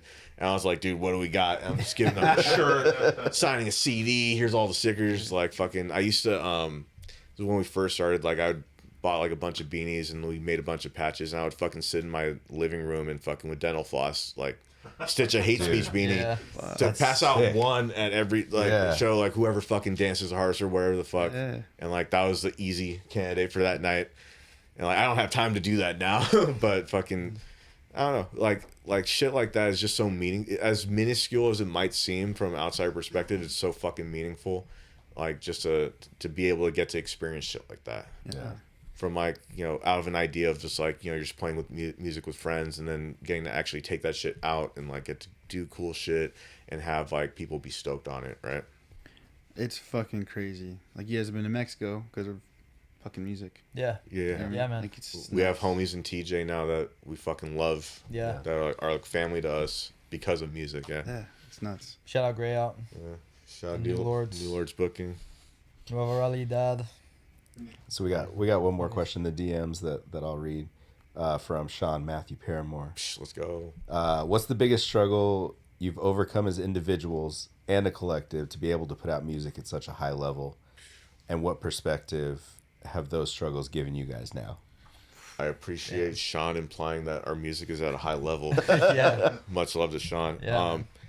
Dude, because, everyone in this room is an adult. We have jobs. We have kids. We have, dude, we practice on, weeknights from, 10 to midnight. Once a week for, 5 years. Yeah. If we can, right? And we, how practice goes. We're not... The usual time that we're playing music is, 11 p.m. on a Tuesday night type of shit. After working and being up since, 5 a.m. and, all the shit that you have in life. And I think... the recording process and what that can be like, just being able to, fucking complete recording anything and releasing it, let alone fucking playing shows and doing this and doing that or whatever, but just actually complete that task is such a fucking accomplishment in itself. When we finished the first EP, we're like, dude, we fucking did this. Yeah. And our shit since then has been so much better, in my opinion at least. But I think every kind of hurdle that you overcome as a band, whether it's the recording process or different mindsets on different things, it all kind of culminates in once you get past that shit, you enter kind of an area where everything is just it's like you're walking in grace. You know what I mean? You're just fucking stoked to, fucking have had that experience, been able to get through whatever difficulty it might be, whether it's personal life or whatever, use that to empower the blessing that it is to get to play music like this. Yeah. Well into the 30s and shit, Yeah. I mean, the process of recording this album was one of the most difficult projects I've ever worked on, in terms of what we were putting into it and writing the songs and going out there to record it, and not in vocal takes and going back and forth and everything, but to get something that you actually feel happy with, you know what I mean? It makes it worth it, I was so burnt out on these songs. So burnt out on them. And I was thinking shit, we haven't even played them once really, you know what I mean? Hate them. But you know what? Playing them live and actually feeling because especially as a vocalist, you're listening to it over and over. You're listening to one little segment of it for 3 hours straight while you're trying to get that one little part, and then hearing it live with the actual band and feeling the energy of the audience and everything like that. It's I don't even think about the fact that I'm sick of hearing these songs anymore. Yeah, you know what I mean? It instead becomes it feels like the first time you're playing it. Yeah. Every time you play it, you're able to actually express it, which I don't know. It's just different. Sometimes it feels like it's hard to conjure up in the studio after you've done it so many times. It's you got to keep that same energy and still hit it. But yeah, I mean, playing live is what it's all about, So that's what makes it worth it. So speaking of playing live, so you guys have been working on these songs for, you said 5 years around that time. So I mean, yeah. So we're usually behind schedule. So the songs we wrote in 2021, we finally recorded by 2024, but they were already 3 years old by that point. So it didn't even reflect the type of shit we were writing. Right. Yeah. And then I think Hatespeech and Drag Me Down, we wrote late 2023. It was on the promo January 2025, but we finally got to the we caught up. Yeah. And a lot of the songs that are on the album we I wrote in 2024 or 24 going into 25. So it's finally catching up to fucking the recent shit, and the shit that we're gonna write or working on right now is gonna just take it to another level and actually be fresh shit. Yeah. So why did you guys decide to wait so long to play live? Dude, honestly, fucking... It was a couple different different things. I mean, as soon as we started the band and we cooked those songs up, I shattered my collarbone, and that was at a time when I was gonna drum the recordings and things like that. Yeah. So we kind of had to wait on that, and then I actually drummed it. I drummed the recording for the demo, and then got a surgery a few days later because I had to repair that shit. It fucked me up, but that was one of the delays, and then it took some time making the connections to get a show. Chris came back at some point. Yeah, late 2023. Yeah, we brought Chris back on drums, so he was once we had the lineup solidified, then we were looking for shows, and once again we didn't, we were kind of relying on just cold hitting up people on Instagram for a little bit, and we didn't really know anybody or have a name or anything. You can go to shows and talk to people and shit like that, but I mean, Sure. at the end of the day, people want to play with their friends. And Yeah. like, you're not gonna be someone's friend after one day. Yeah. You And know it what was I mean? just chopping it You up don't with want to have people, that. You want to have that intention when you're like going and like chopping up with like a stranger at a show, like you're trying to get something out of them. You know what I mean, yeah. It feels disingenuous. But linking up with, we used to practice at the spot, Bomb Shelter out in Garden Grove, and that's how we met like the guys from Narcotics Division and I think Kamikaze Co-Pilot who played that Bobby V show with them. We finally met some people who were like, you know, tight and like wanted to play shows and that sort of thing, and we started kind of getting in with them, and you know, that was like finally, you know, that's like when we played Kai Extremo and then Surf Dogs and started getting it rolling with like the local shows. Yeah, just like any show we could get at that point. And then, you know, once we kind of played Gilmore that August, like 2024, then it started kind of picking up. Word. We're like, and then when we dropped the promo, now we have better music out that like people are listening to, want to book our band. And yeah, it really was like a pretty steady progression of like, we meet a bunch of people who are tight, and then we drop something and we get a little bit more like, you know, eyes on it, and then we get a little bit more offers, and it felt very like natural, not like anything ever happened like immediate or anything was ever like, you know, too far on the back burner or anything like that. It just felt like everything kind of culminated very steadily, you know, which has just been, you know, kind of a blessing that we've gotten to sort of like grow with this group of friends that we made and everything like that too, you know. Yeah, I think that also ties into Sean's question of like, you know, being able to keep the enthusiasm and everything like that when like you're not getting hit up for shows or anything. Yeah. And like, you know, still wanting to be stoked and like write new music and do all that shit and not like worry if it's like a dead period or whatever. Especially like I feel like we have kind of a like a working tour schedule sort of thing where like a lot of like the weekends where we've had, you know, 3 shows in a row or whatever are all in areas that we're like, we just drive out and do like one-offs, you know, because we all work and like, you know, this guy and Chris are parents and they got, you know, other obligations and that sort of thing. So it's been very dependent on like when we've actually even had the time to do this sort of thing, but it's sort of made it so that it's like instead of, you know, doing like a flat 2-week tour or anything like that, we kind of just hit, you know, like steadily going further outside what we hit before, you know. And yeah, it's made it honestly nice because we get familiar in areas that we're going and playing often, as opposed to, you know, hitting a bunch of spots just once, you know, like, and then not seeing it again for a year or two or something like that, you know. But it's really made it like nice to get familiar with the spots and start eating at the same spots and that kind of thing too, you know. Like we have a little like a tour, what do we call it, like, tradition. Like when we love playing Coachella Valley, so that's usually if we're trying to book some shit, that'll be the first stop because, you know, kind of heading out towards like, you know, fucking the desert and all that. We'll go to TKB Deli. We'll all like get wild ass sandwiches and get down. TKB's and then we'll hit the bakery and we'll get like some crazy fucking like Oreo fudge brownie marshmallow, some sort of shit, and we'll keep that shit the whole run.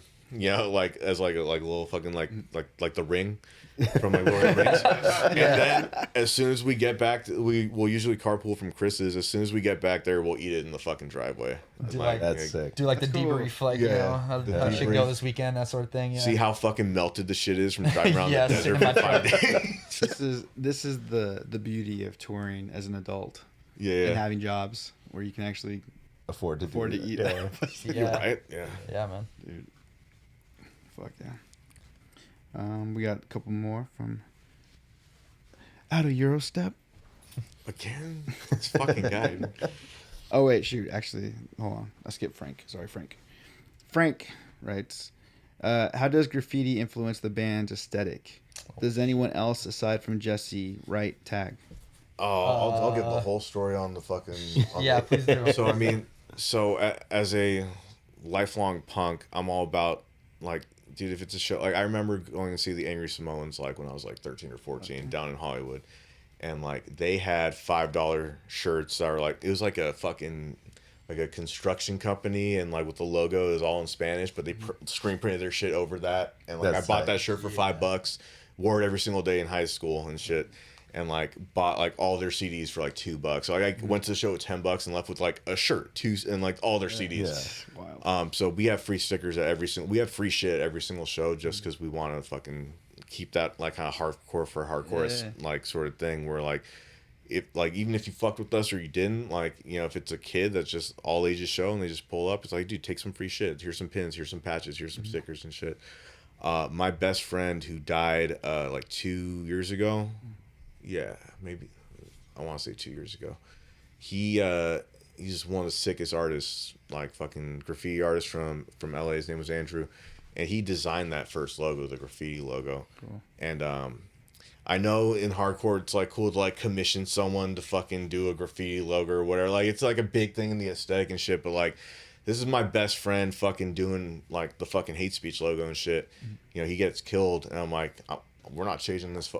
Definitely not changing the name to maybe get more shows. Like fucking the last thing he texted me the day he died is when the demo had just come out. So this was 3 years ago. It was a 2023. And he like just sent me one of the songs. He sent me Orange Curtain. He's like, dude, this shit is fucking sick. Like, you guys are gonna sell out shows.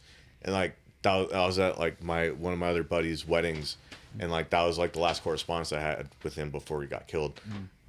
So part of why we give the stickers out is like, this is my best friend's art, and he's a sick ass artist, and this is what he lived for, and he was always about like uplifting his fucking homies that created music or art or wherever the fuck it was. It's getting Andrew's name up as much as our own. And his shit's getting slapped up fucking all over the place. Yeah. You know what I mean? Dude, I love that. Honoring him. Yeah. 100%. So I mean, like, that's why at every single show we'll always have those little graffiti stickers, and it'll always be free, so people can go and fucking slap my homie up and keep his spirit alive. Dude, Yeah. so sick. As for Cyrus and I, we dabble. we dabble. Yeah, they dabble. I got it on film. Yeah. All right. Allegedly. Yeah, allegedly. The film is out there somewhere. It's been redacted. Yeah. Frank also asks, This how Frank- did growing up Yeah. in the OC shape the latest record? Ooh. That's you, brother.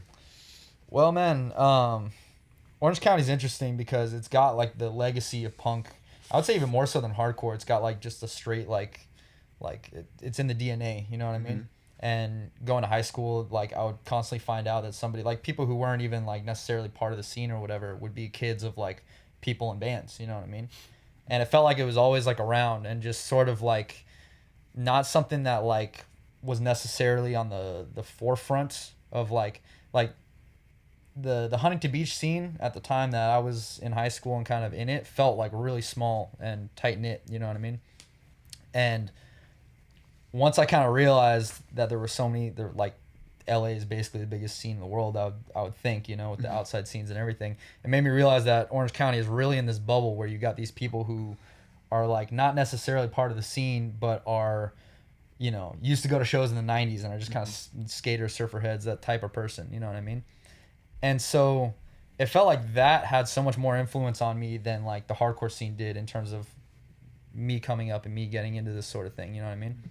And that building that's on the front cover was just like, it's like the one skyscraper you could see from anywhere in Huntington Beach, basically, you know what I mean? And my friends and I would, like in high school, just make drawings of like, my buddy, shout out Jacob, Dutch Master, would like doodle like the Bad Brains thing hitting that building, like we'd doodle it on fire and whatever. It was always just felt like, you know, like fuck Orange County, you know what I mean? That was the deepest message we were getting at with that. But it's just weird because Orange County has the perception of being this place that's like very conservative and like, you know, uptight and white collar and that sort of thing.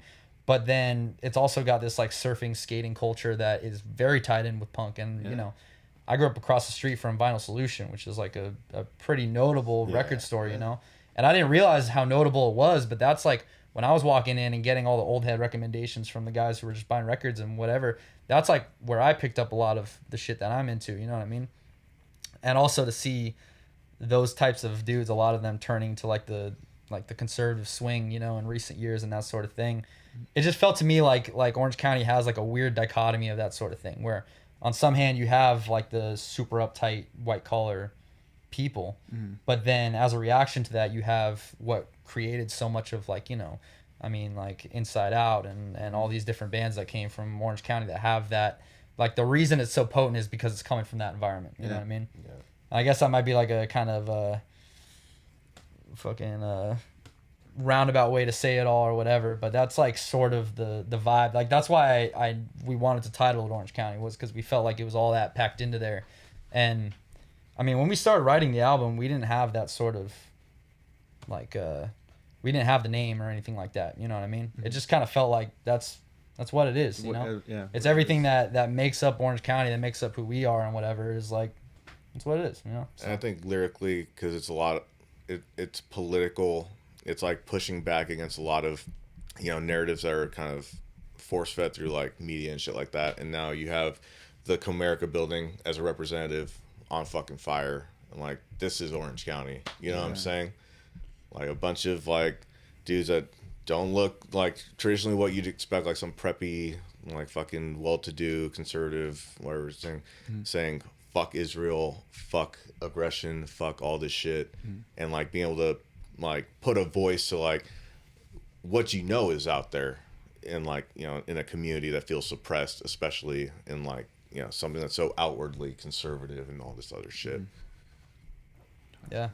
And I mean, when I was growing up in Huntington Beach, you'd see people like, there was one dude who'd fly the Confederate flag and whatever, and like you just see people like that around, you know. And there was one dude who had like a pickup with big ass plywood around it with like entire paragraphs written of like just conspiracy shit, you know. And like, you know, those were the types of people that like you're like, oh yeah, you know, those nut jobs or whatever. But the majority of people were like pretty normal, you know. I mean, Huntington has this reputation, but growing up there, it wasn't like it is now, you know. People were definitely conservative, and like you caught that, you know what I mean. But it wasn't like it's crazy to see that pickup truck dude become like essentially the mainstream opinion amongst like a lot of people that are in my community, you know. It's weird to see, but I mean, the first day nowadays. I lived in Huntington Beach, I'm at a halfway house I lived in for like 2.5 years. I'm walking to the liquor store to buy a pack of cigarettes. You know, when you're like walking across the street and there's like, you know, cement or whatever, like there's just a fucking huge, poorly done swastika just fucking in there. I'm talking about like, you know, like the cement's drying, like dad's got his little 4-year-old. No, Billy, you gotta touch that up. It looked like a fucking kid do it. And like I'm walking by cigarette, I'm like, dude, where the fuck am I? Because I grew up in like LA, Eagle Rock, Highland Park, like that kind of area is where I spent a lot of my time, like Northeast LA and Glendale and shit. And like, you know, fucking, I'm like walking liquor store. First thing I see is like a fat swastika. I'm like, dude, what the fuck? Dude, I think Huntington. No one's calling the city. No one's calling the city about this. First time I think I'd ever seen any kind of like flyer for like the KKK, like the actual KKK. I think it was in Huntington Beach.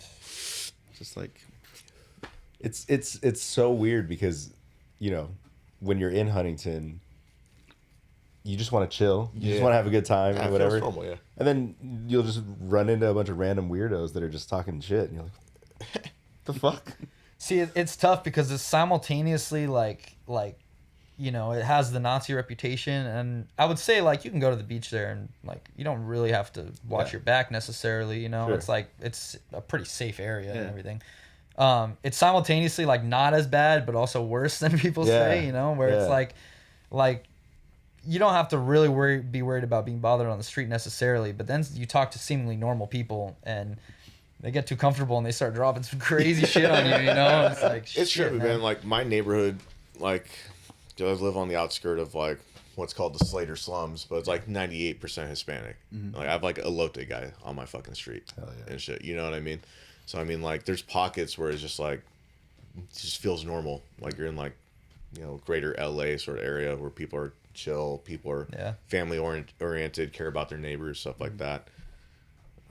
And then you got crazies too. Yeah. The beauty of Southern California. I love it. Dude, my Elote guy here drives a Scion XB. Oh yeah. He just cruises with the trunk lid up. Yeah. And just like has a little horn that he just honks out of his car. As he drives. Gotta have the horn. Like right around sunset, almost every day he comes by and like. Oh yeah. My guy has an Astro van. Hell yeah. There you Also go. a classic. Yeah. Hell yeah. And he has like his bags lined up with little clips. It's tight. All right, next couple ones are from Chris. Out of your step. Can you explain the lore behind the album cover and influence behind Ceasefire instrumental? Oh, I think the we got album cover kind of touched Did the on album it, cover, yeah. Damn, Chris with actual good questions. Yeah. I'm gonna give him shit for that later. This was his opportunity. So I just had a baby girl. She has Persian blood in her, and we just watched a girls' school of 170 little girls get blown the fuck up. We've been watching, and like this is like a societal, you know, kind of a grand scheme, like very macro level thing where we're so conditioned to watching dropping bombs on brown kids, and live streaming genocide, and like, you know, I'm not saying that like being okay with that, but like that proliferates, and now kidnapping brown kids going to school here domestically, and like it just fucking, the cycle's never ending, right? Desensitized. Yeah. And you know, I look in my daughter's eyes every night and I think about people that look like us that aren't fortunate enough to be born here. That's the only difference, right? These are kids that go to school, have dreams, parents went to college, have jobs, and you know, fucking they have a genocide or fucking whatever being carried out against, ethnic cleansing being carried out against them for no fucking good reason by a fucking, you know, a terrorist state, right? So so that song is, you know, I wrote it when my wife was pregnant with her, and that song is for every kid, you know. And there's a sample playing on that song too. That's an interview with an Armenian soldier. That, without getting too deep in the weeds of it, the Armenian flag that we have hanging at every show is for Artsakh, which is a historic region of Armenia that was ethnically cleansed a couple years ago. Just to make a very long, convoluted situation very short. It essentially doesn't exist anymore, right?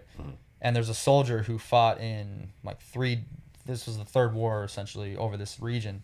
And he's just an older Armenian guy, and he's, you know, was born and raised there and everything, and he's speaking about it. And essentially the sample is him saying, like, once the war is over, we need to take time to examine the damage that's done, not to like the buildings around us and to the land, but to just the human soul, you know, like what it does to people to experience that, you know. And he was being interviewed by my brother. That's like how we got the recording of it and everything like that. And that just, you know, I think that was kind of a last minute decision too to put it on there, but just the entire, it's all encompassing, right? The theme of it just worked, you know. Ceasefire. But people are still suffering and being killed, you know. He knew what he was doing after asking that fucking question too. he heard you guys. You guys' response to that first one. And then his next one is tell me about the name. We're at 2 Let's right get this now? $10. I know, we gotta put those cooked. numbers up a I'm little bit. fucked. He has some good questions. He says, what's something you want the youth to get out of the music and lyrics from this recent drop? Oh, fuck. Man, this guy can actually do meaningful shit in his life. It's almost like he teaches or something. Yeah, right? It's almost like he's The academics saying in here. a championship coach. Yeah, straight up. I mean, I think we've been kind of alluding to it, but, you know, just creating what you want and, like, actually having a voice in this shit and, like, you know, fuck the hardcore tropes of, like, you know, fucking beat down tough guy shit or whatever. Like, if you actually live that life, cool. But, like, I think Barrio Slam posted it, like, someone asked a question, like, oh, if you're not, like, if you can't, like, fuck people up, if you're not actively, like, fighting people, don't write music about it. But I mean, hardcore. And that's why I write music about like nerdy shit like this. You know what I mean? We go in on details instead of talking about kicking anybody's ass. But I mean, like, you know, hardcore is always going to be political. It's always going to be an like opportunity for any marginalized or any oppressed group or wherever the fuck to speak their mind and speak their truth and like have a fucking outlet that's cathartic for them for that. And you know, it doesn't even need to be political. It's just for any kid to be able to see that shit and be like, whatever the fuck I'm feeling, whatever the fuck I want to create, I can do that. And be like empowered and supported in doing that, and have the spaces, the all age spaces that are safe from bullshit and predators and drugs and all the fucking shit that, you know, people use to take advantage of more vulnerable people. Because you know, everyone that no one rolls into like liking hardcore on a fucking winning streak. You know, there's some sort of fucking shit that's going wrong and you don't know how to process it, right? Yeah. Fuck. And I would say look for like new ways to examine these same like hardcore tropes, you could say, you know what I mean? Like everybody's had a friend betray him and that sort of thing, and that becomes a trope in hardcore, but like hit it from a different perspective, you know what I mean? Look at it a little bit differently. Like I don't know, like if you're gonna write a political song, don't write it because you feel pressured, like, oh well, now's the time to write a political song. Yeah, like right. Write it from a perspective that is like new, you know what I mean? Looking at an issue from a different pair of eyes, or taking your own cultural like lens to it, you know what I mean? Which is like what we were talking about Filipino hardcore before. It's like you're taking a different cultural approach to the same thing that we all love, and that's what makes it different, you know what I mean? So I would say that, you know, like look at things from a different perspective. Read a book, you know what I mean? read some books about some shit, and like, you know, take some influence from other places, because when you're pulling from the same wells, you know what I mean, shit just starts to get samey and Yeah, stale. yeah, like Yeah. So I think feel like we just in general as a society we've just lost the ability to get as much of the whole story as possible. Oh yeah. Everyone is just so. We get whatever stuck on. story we're allowed to get. Yeah. And then like Whatever the algorithm gives you. Yeah. whether the algorithm gets you or whatever, like whatever channel you happen to be like, okay, I'm just riding with this channel. It's just like that's not. And it's tough because of how the internet is. It's like instead of having trusted sources or whatever, instead you have very like specific sources that are speaking to a very specific type of person. Yeah. And Very basically niche. for every type of niche that there is, there's a news source or whatever that's speaking directly to that person in a way that's supposed to be directly influencing them as opposed to just speaking what it is. You know what I mean? Dude, and there's also a crazy amount of like bots now Oh, that are yeah. just programmed to like hammer Yeah. Yeah. you know a narrative into your brain. Right. Like dude. I don't know if either you guys follow like that real news no bullshit Yeah. page. And you know, I'm sure there's some bias here, but like one of the things that I really like that they're transparent about is that like we go in and if you see anything leaning either direction that's just like posting faster than humanly possible to the posts that we have, we remove it because Yeah. we know it's like a bot that's programmed to just like look for keywords and then just start hammering Yeah. opposition. Yeah. Yeah. It's crazy, dude. Like, That's a good page. I actually really like this Yeah. stuff. Yeah. Remind me, I got some stuff to tell you about that page. That's Yeah. kind of interesting. Yeah. Oh, hell yeah. But there's a couple news sources that are really good, like Ground News and Popular Front are both ones that I think are very like they tell you exactly where they're getting their information Yeah. from. Ground and that News is the sort of one that thing. like analyzes. Yeah, they'll show you they'll like show you like a chart. which sides of the Yeah. aisle Like, are reporting oh, out. shit. You know, like yeah. a 0 to 100 of like where the sources are coming from and how it'll sway to show you that it's an opinion that's gonna factor in both sides and be as unbiased as one could possibly be. Yeah. Awesome. Speaking on like the bots though, I studied journalism at Cal State Long Beach, like that's what Yeah. my major was. And one of the big things that I was like seeing a lot and like I read multiple articles about it and whatever is the fact that a lot of the call centers that used to just do spam calls and whatever have made transitions to maintaining fake Instagram profiles. So they can cook up a few dozen in a day, but then Yeah. they spend literal years updating them with like real pictures that they're pulling with no context or whatever to make them look real. Yeah. And then, you know, dictators literally buy them in a package of like 1,000 and they could just spam comment sections and do Dude. whatever, you know what I mean? it's so And insane. It's crazy. I think it was in the Philippines where a lot of these call centers like Yeah. made the transition because it was a big industry. Mm-hmm. And I think it was Duarte, the president there, when he was doing his war on drugs, which, you know, Yeah. always is code for something else, you know. Yeah. A lot of the journalists who were reporting about the connection between that and like just them oppressing their power or abusing their power and that sort of thing, were getting like thousands of threats from these fake accounts and shit, you know. So it's that to me is like the whole dead internet theory and that sort of thing, where it's like by the numbers, if you're looking at a comment section, like a majority of the comments you're looking at are probably fake accounts, like Sure. by the numbers, like Yeah. statistically, you know. Yeah. They can make fake accounts faster than any human can make real ones. So it's like, Yeah. It's like, okay, a person who has one picture and then like right? Yeah. follows a ton of people and has no one. No, dude, following those girls genuinely care about me. Totally, bro. She just came to my area. She's trying to meet. Yeah. I hate when guys never make the first move. Like, every time I get a follow request on fucking Instagram, it's like that's what's in the bio. Yeah. Dude, this is crazy, but I saw your page. Oh man. Yeah, the bot thing is just it's fucking wild, man. It's like, and the fact that people still today like don't believe that this is happening, Right. weirds me out. You're like, I don't. How do you Well, not? The cognitive It's hard for dissonance today people is to wild. like it's hard to explain to older people like my dad. Sure, You know, yeah. there's no way I can convince them. Like, just so you know, like you got to constantly be thinking that most of these are fake. You know, or Yeah. else you're gonna Yeah. be swayed by Yeah. whatever kind of narrative they're trying to push on there. You know, but Yeah. and and stuff. then you can't and then like it just it's a bummer because I feel like I'm getting caught on shit now too, like AI. Yeah. Where I'm like Yeah. I don't know if this is real. Yeah. Oh my Like, can that dog really throw kicks like that? I don't know, man. dude, the one that I saw, it was fucking blind people doing parkour.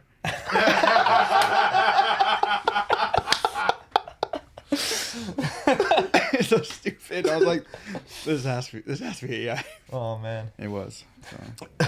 I saw one of a baby riding a skateboard that had me for a second, and then he like goes under the street and like goes under a truck or something like that. And I was like, how did I fucking? But it's like it's terrible. It's getting to the point where it's gonna be so fucking hard to tell, man. Yeah, man. It's terrifying, man. I feel like there's a conspiracy to that though. Yeah. So if you ever see Hatespeech playing like the Hollywood Bowl or some shit, you know exactly where that's coming from, you know? Fucking hard work. Yeah. And then 1,000 comments from the Philippines, and they're all like, "Dude, I love this band." You know? Like, Send me this post. yeah, send me this post. Yeah. Or come play Brazil. All right, he's got. Okay, I think this is the last one. He said, "Can Jesse explain how Holy Moly got the best tacos in HP?" Bro, don't even start with that shit. Dude. That's some bullshit, dog. What is he trying to do here? What he's trying to do though, what he's trying to do is for me to put all the good spots on blast, like on the record here. You know what I mean? I could give him 3 bomb ass taco spots in Huntington Beach that are like authentic, like Mariscos or fucking Pastor, like the best in the city and shit. We gotta do the 17th Street Fiesta Grill. That one, because that's like you should, if you're visiting Huntington, you should go there. You know. I got some spots I'm not willing to divulge, but they're that's better than fine. Holy That's Moly. fine. But their fried shrimp tacos are good. Okay. But yeah, he loves that fucking intersection. He likes, bro. yeah. Like right there, because he has that right there. It's right across from the Warner building that's on the cover there. It's like okay. literally. Nah, It's a block half down. a mile, block down, but like yeah. you could see the building. But across the street you have the Donuttery, which he fucking frequents, Yeah, and then Donuttery's what's that solid. other spot right That's there? fair. The What, pizza? Trejo's? No. Oh, Johnny's. Yeah, Bar and Saloon or whatever. Yeah, So like, his Johnny's. Huntington Beach experience is confined to that intersection. Hey, that Johnny's corner. is It's a not- tight. it's not a title bad pub bar. intersection. It's a cool one. Yeah. It's actually the intersection that borders the Slater slums. Yeah. That's all Hispanic. So I mean, it's Bro, he could literally go down the block though, and like the best taco truck ever is right there. bro. I told him I'm gonna take you through the hood. Yeah. 'Cause there's a hood right there. It's like been around since the '70s, Southside Huntington Beach or whatever. It's like. Fuck. We have a field trip planned. Dude. But it feels like you're in LA, I swear. It's not Linwood, but Win with Chris, you're right at home. Yeah. I'm definitely gatekeeping this like taco spot just because it became 2 spots and the first spot like blew up and it's like the line is crazy now. Yeah. And so now I'm like I'm not saying shit. Yeah. Yeah. Fuck no. There's one downtown that's tucked away there, dude. That like I think people still don't know about it, and it's like that's the one you keep under wraps, dude. Downtown? Yeah, downtown. It's not like Tacos Los Cholos or Yeah. the other one, Taqueria Prime Cut or whatever the fuck. Yeah. Those ones they're okay, but Yeah, all right. Tacos Los Cholos is good though. it's good. It's good. It's just Yeah. like it's right in downtown. It's like you're getting like the bar crowd and Yeah. shit. It's a little You're different. not you know? paying $10 for a taco, but their pastoral is good. Man. Yeah. They have one of their salsas that fucked me up, dude. I forget which one it was. One of that like habanero something. Dude, was is so it like hot. the light orange one? Yeah. Dude, that one with flies fire. under the radar every time. What's Dude. crazy though is that on the other end of the sauce thing, there's one that looks exactly the same that's like mild as hell. That's And that's probably why. what fucked Yeah, me that's up. why. They know what the fuck they're doing with that, Yeah. dude. It's ridiculous. There's Huntington's honestly got some decent food though. You got 17th Street, Boar's Head, the sandwich shop's solid. You got You go Black Chocolate or Subculture. Capone's if you're Oh, trying yeah, to take that's- your lady on yeah, a if you're trying to date. take your girl to out, yeah. nice fine dining.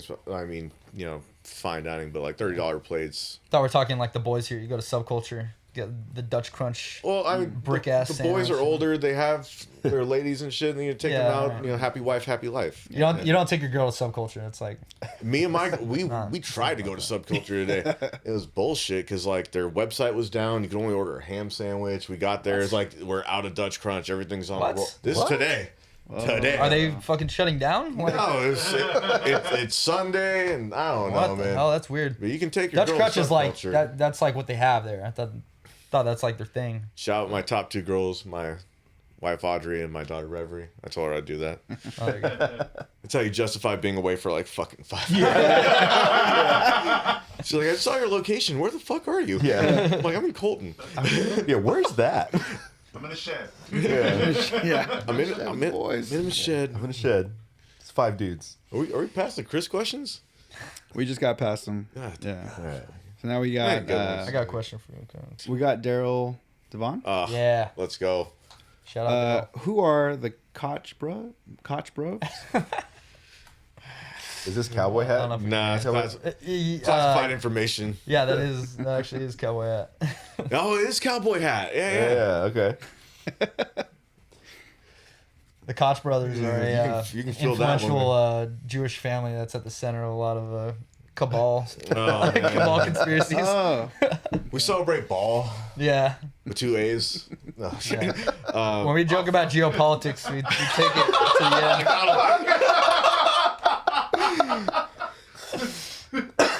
Like you've heard of Mossad.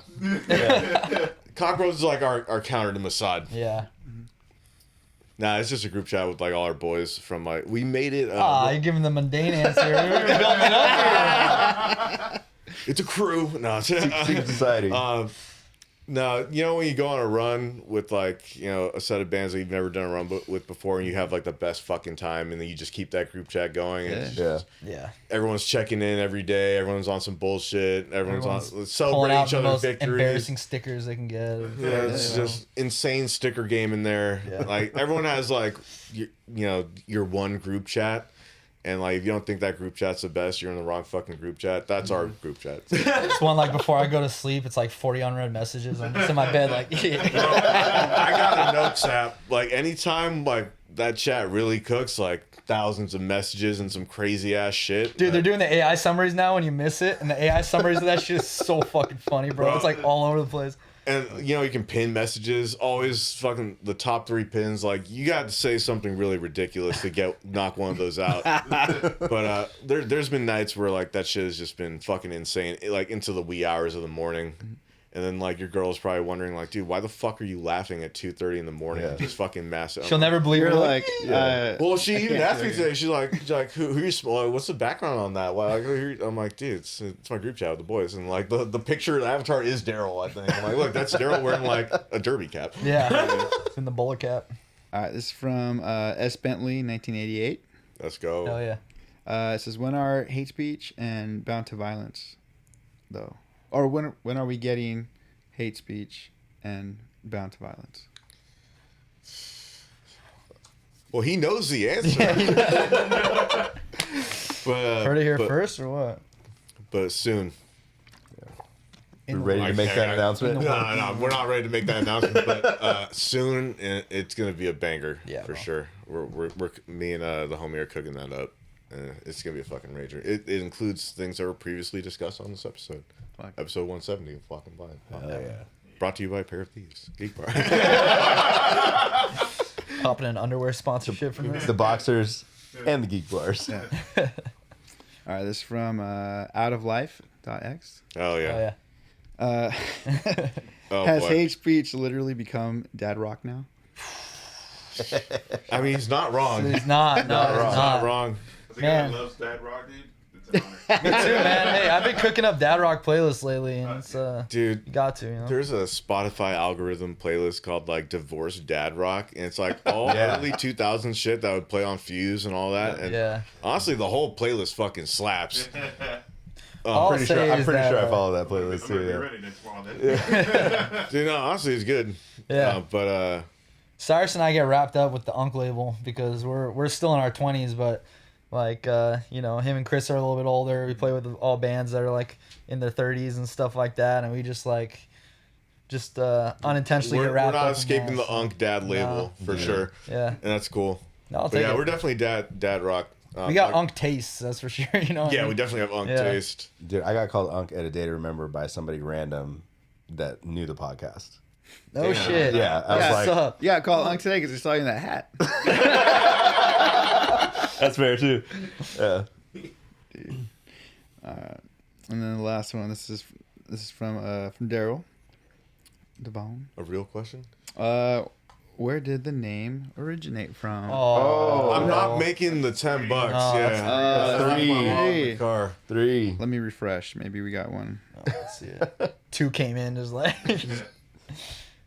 I should have been texting people. Nah, Yeah. that's market manipulation, Yeah, and we exactly. don't do that. We don't do that. Yeah, We're definitely not turn the doing bots that. That's Right not now. allowed. Come on. Wouldn't it? Fuck yeah. Wait, have the market Wouldn't it be closed? crazy if people who knew? Couldn't imagine. Couldn't imagine. Couldn't imagine. Like, wouldn't it be crazy if like somebody were to win the lottery 3 times? Wouldn't that just be like nuts? Yeah, fuck yeah. Once is nuts. Once is nuts, Yeah. but to win it 3 times. Jeffrey Epstein. That's fine. Bullshit at play here, bro. Wait, did he win the lottery 3 times? Oh, yeah. 3 times. Oh, what the fuck? Yeah. Yeah. I need to open those files up tonight. I got tomorrow off from work. I did I was like, I'm getting too into this. I need to like step back. And then just my algorithm was like, fuck you. Yeah. It's like, It just gets worse and worse. Bro, it's wild because you'll go down that algorithm black hole, and then now I'm just getting a bunch of Nick Fuentes shit just like thrown in my... I'm like, come on. Oh, God. Yeah, my thing, I won't go into this too hard. Nonsense. But something that I saw back in like 2018, 2019, 20, yeah. For me, that was like almost like the breaking point / I think the pinnacle of like, fuck all of them. Like, Yeah. fuck all of them. And it was so gnarly and it was so horrific. And I was just like this, if this becomes public, like this would like change things. This would like be the end of, you know, certain people. And then it came out and it's public now, and I'm like starting to see it, and it's still Like, why are we doing nothing? why. Like, I don't want to like throw shit on any protests or any march or demonstrations, but it's like, how the fuck are all these people still in office? How the fuck are these people still running free? You know, on every administration. It's like, How is Palm Beach Pete still driving around, man? dude, like, yeah. So if actually, no, I don't want to. Actually, yeah. If you look, if anyone's ever looked into Frazzle Drip, I'm going to do a light... I'm not. I'm just going to I'm Google afraid search for what this and, might be. Frazzle. yeah. And this was the thing that I think I literally think this is the thing that kind of broke me in 2018. I had like a spiral. What is- Well, accident. but Google AI told me that's debunked and a fringe conspiracy theory. Oh, yeah. So you know it's good. So you know it's true. yeah. Dude. Once you tell me shit's fringe, I'm like, oh, there's a bunch of evidence. Yeah. Don't look here. Yeah. But yeah, that broke me. That was like sent me into a spiral. Cause I was like, oh god, it's worse than I thought. The thing that would fuck me up is, you know, like I dabble, but I got so much shit going on. I can't spiral. You know? Yeah. And Mike would just send me like these notes of like links to shit. And he'd be like, yeah, check these out, whatever. So I'd look at the note, and then like 2 days later, like none of the links work anymore. Yeah. All the shit was taken yeah. down. All was gone. I just read the rest of the paragraph, and you know, I'm gonna do some light reading later, but I mean, we've all but confirmed that this shit was happening. Yeah. Yeah, there's And- receipts for all this shit. Yeah. And somehow there's people still walking the streets free, and we haven't Yeah, dragged people out of their homes. I'll bring this shit up at work too, and especially because it's a mental health podcast. But, bro, like just where we're at today, where all of this shit has happened, it's all out, nothing's being done about it, and we're supposed to just go to work and raise our kids and do all this shit, Pay taxes. and pay taxes to bomb other kids, and just all this other crazy shit, and like fucking whatever the fuck Christy Nome spent her shit on with that bullshit ass company, and just like all this other shit, and I think they've I won't say they succeeded, but like the amount of work and effort they put into just desensitizing us and making us too tired and too whatever the case may be to actually all just, because it's a class war. This shit is not a race war, and it's never been like that, right? And like for all of us just to get together and just go and just burn the fucking place down. I mean, like I was at a family gathering on my girl's side, and we're talking about politics, and it's like, honestly, and this is a couple months ago, I was like, honestly, we should hang every elected politician for fucking treason in the town square and just start from scratch. You're like, oh, Dave, that's a pretty interesting opinion. But I mean, like, that was before the files came out. That was before all this other shit too. I'm like, and then I saw them all yesterday. I think and I was like, hey, remember what I said? I didn't bring it up, but I mean, like, it's crazy that like that's not even that far fetched of a fucking like rational response. Yeah. Because everyone's complicit in all this shit. So right now what we're going through, it's learned helplessness, and it's where you see something so horrific, it's so bad that you react as you should. Yeah. Like, that's fucked up, but nothing happens. So then you see the next fuck thing that happens, and you're like, that's fucked up. That's fucked up. Nothing's happening, and then your response becomes We're so less conditioned and less, to this, yeah. and less. Where you're just like, oh, throw your hands up. I kind of feel like I went through that. I was going so hard, and then I just reached this point where I'm like, everyone fucking thinks I'm crazy. Like I'm like if I keep sharing this shit, I'm gonna be isolated. Yeah. I'm gonna be fucking all this stuff, and it's just like, I was like, fuck it, I'm kind of out of it. And then I felt like when I stepped away, all of a sudden everyone starts to get into it. So I'm like, I'm trying to step away from this. I'm trying to live a normal life. Once it came out that like Epstein pretty much like funded QAnon and pushed this as like a fucking side piece to like to make anyone that dissents or throws out any conspiracy look like a fucking absolute loon, I was like, all right, you don't have to tell me anything else. Like, it's controlled opposition almost, and it's a way to, I mean, just to run cover for all the shit that they were doing. Yeah. And like you said, I mean, not to diminish anybody who's protesting and like, you know, I mean, you got the right to, you know, and you should use it. But this is not a solution where like a protest to this is the equivalent of a strongly worded letter, where it's like, if you're not backing it up with some type of force, basically, The or some UN kind of threat or categorically whatever sort of denies leverage that you have, you know what I mean? Then it doesn't mean anything. No matter how many people you get out there marching or whatever, it's like, you know, it is constructive in showing that you have these people on your side. But at the same time, if you're not willing to follow through, if nothing changes, then it's toothless, you know? Yeah, it's like, you know, everyone's big on, you know, kill your local rapist. Yeah. Right? How come? Yeah, the main one is still on. Kill your fucking- local pedophile. Why? Yeah. Yeah, bro. why aren't we fucking storming? Like, yeah, I mean, it's the only positive. This is the only positive thing I'll say about January 6th, because I remember, like, I think I had the day off from work or whatever, but I drove up to Glendale. That clip is gonna get cut right there. Like, the only positive thing I can say about it. Look, January 6th, this is the only thing I'm going to say about it, and take from this what you will. But to see every elected politician, especially like on the right, because they're fucking the lack of compassion and the lack of like actually aligning with Jesus's belief. Like, I don't think Jesus or like the purpose of the Bible is to fucking kill every Palestinian child. I don't. Yeah. Or like you know, Christian Zionism and all this other shit. Like, I think Jesus would fucking support the trans kids and do all kinds of shit, because that's what Jesus kind of did. He kicked it with the fucking hookers in the fucking in that part of society, right? So to see the hypocrisy on that side, everyone on the left that takes money from AIPAC and all this other bullshit, but to see all these people basically run for their fucking lives and be so afraid because the people actually stood up. I'm not supporting like, you know, fucking, you know, overthrow the government, this and that, but like, honestly, like, to see a bunch of politicians fucking fear for their life because their fucking little sham was up for a second was cool. Yeah. Yeah. I don't agree with any of the like a lot of the other shit, because But it's like, showing that they could be touched, you know what I mean? Yeah. In the same way that, Or like, how they got in and how they're led into certain areas. yeah, straight up. But also, like, kind of the basis of America was like, yo, let's get out from this opposition and tyranny. Yeah, And let's also embed into the founding documents of America, like, also, if your government becomes tyrannical, we can overthrow this shit. Yeah. And that's what They we put lost. safeguards That's the in, Second like, Amendment. the first rules of our Yeah. country, you know what I mean? That's why you own. That's why you own guns. It's not. Yeah. It's not for outside invaders. It's for if your own government becomes Yeah. tyrant. And that's the Or crazy tyranny. part, is that people are screaming about the First Amendment with like social media, which that's a whole other debate because it's a private platform or whatever. But you know, and people have been screaming about the Second Amendment for as long as I've been alive, you know.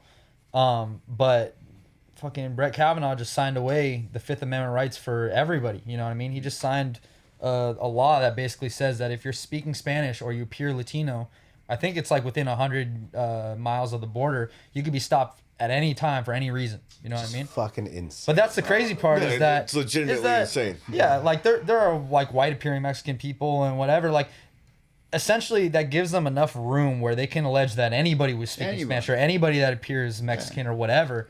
It's essentially like if you are anywhere close to appearing Latino or speaking Spanish at all, which is like most Americans speak Spanish at least a little bit. All of a sudden, your rights are just forfeit. You know what I mean? It's like it's the new Patriot Act, basically. It's Exactly, like the shit exactly. they were doing in Arizona like 20 years ago, but on steroids. Yeah. And like is completely unconstitutional and like stands for everything America should be against. Yet it's like what, signed by That's the crazy part. Yeah. Is I'll hear the arguments that, you know, black and brown people have been essentially dealing with that same just seizure of their rights for all of American history, basically. And I get that, you know, and that's a valid argument. But at the same time, the fact that it's straight codified in law now, like before that was always essentially done like in complete violation of these rules. Whereas now it's basically said from the very top of the government that those rules don't even apply anymore. You know what I mean? And that's a way scarier sentiment, I think, just to the general populace. You know what I mean? Because now it's like, even when you take it to court, you have way less of an argument to even back yourself up, you know? It's fucking ridiculous, but... There's some crazy shit going on right now. I think it might be... It's Kansas or Tennessee, which isn't surprising. But they revoked all the driver's license of everyone that was trans. And now they're, like, keeping track of anyone that identifies... Like... Where's the party of small government when it comes to this shit? So no, not only that, they passed a law that your driver's license, the name on it needs to match the name on your birth certificate, right? So that basically invalidates driver's licenses for all trans people who have changed their name legally. But not only that, it also invalidates the identification for every woman who's been married and changed their name. Sure. Yeah. They introduced a law to remedy that, so it wouldn't apply to the women who have been married, right? And they literally blocked that fucking vote from happening. So the one exception they can make, because people are arguing like, oh, that's like a unintentional consequence of this law or whatever. And they introduce something to remedy it and they shoot it down. So it's like, it's so obvious what they're doing. You know what I mean? Like, why does it fucking matter? Exactly, Why does bro, it fucking matter? Let him be. Like, Let them be, man. we might have to cut this part. We might have to cut this part. But Make it the clip. That's the title of the episode. We might have to cut this. how do I say this? So it's for me, like, it's so hypocritical because all these people have changed their last names so that they can hide the fact of their Origins. Their family connection. their family Sure. connection. Yeah. And so a lot of these names have been changed for that, and so they can appear a certain way and appear in certain, And so it's like, are you going after them too? Right? I bet they're not. Probably not. Dude, How do they vote? yeah, exactly. Yeah. That's the thing, though, man, is that all this can come down to, like, you don't need to agree with it, but in a free country, like, if you stop paying attention to that, how much is it actually affecting your life at all? It's You know what I not. mean, It's it's not. not. It's not. There's so much crazy shit going on right now that isn't really affecting our lives yet. Right. yeah. Other than, like, we're paying more for gas, but, like, that's gonna get way fucking crazier once the markets reopen. Dude, and not only that, if all this shit happens, if we decide to pull this fucking, Strait of Hormuz nonsense, that's a global crisis, dude. Yeah.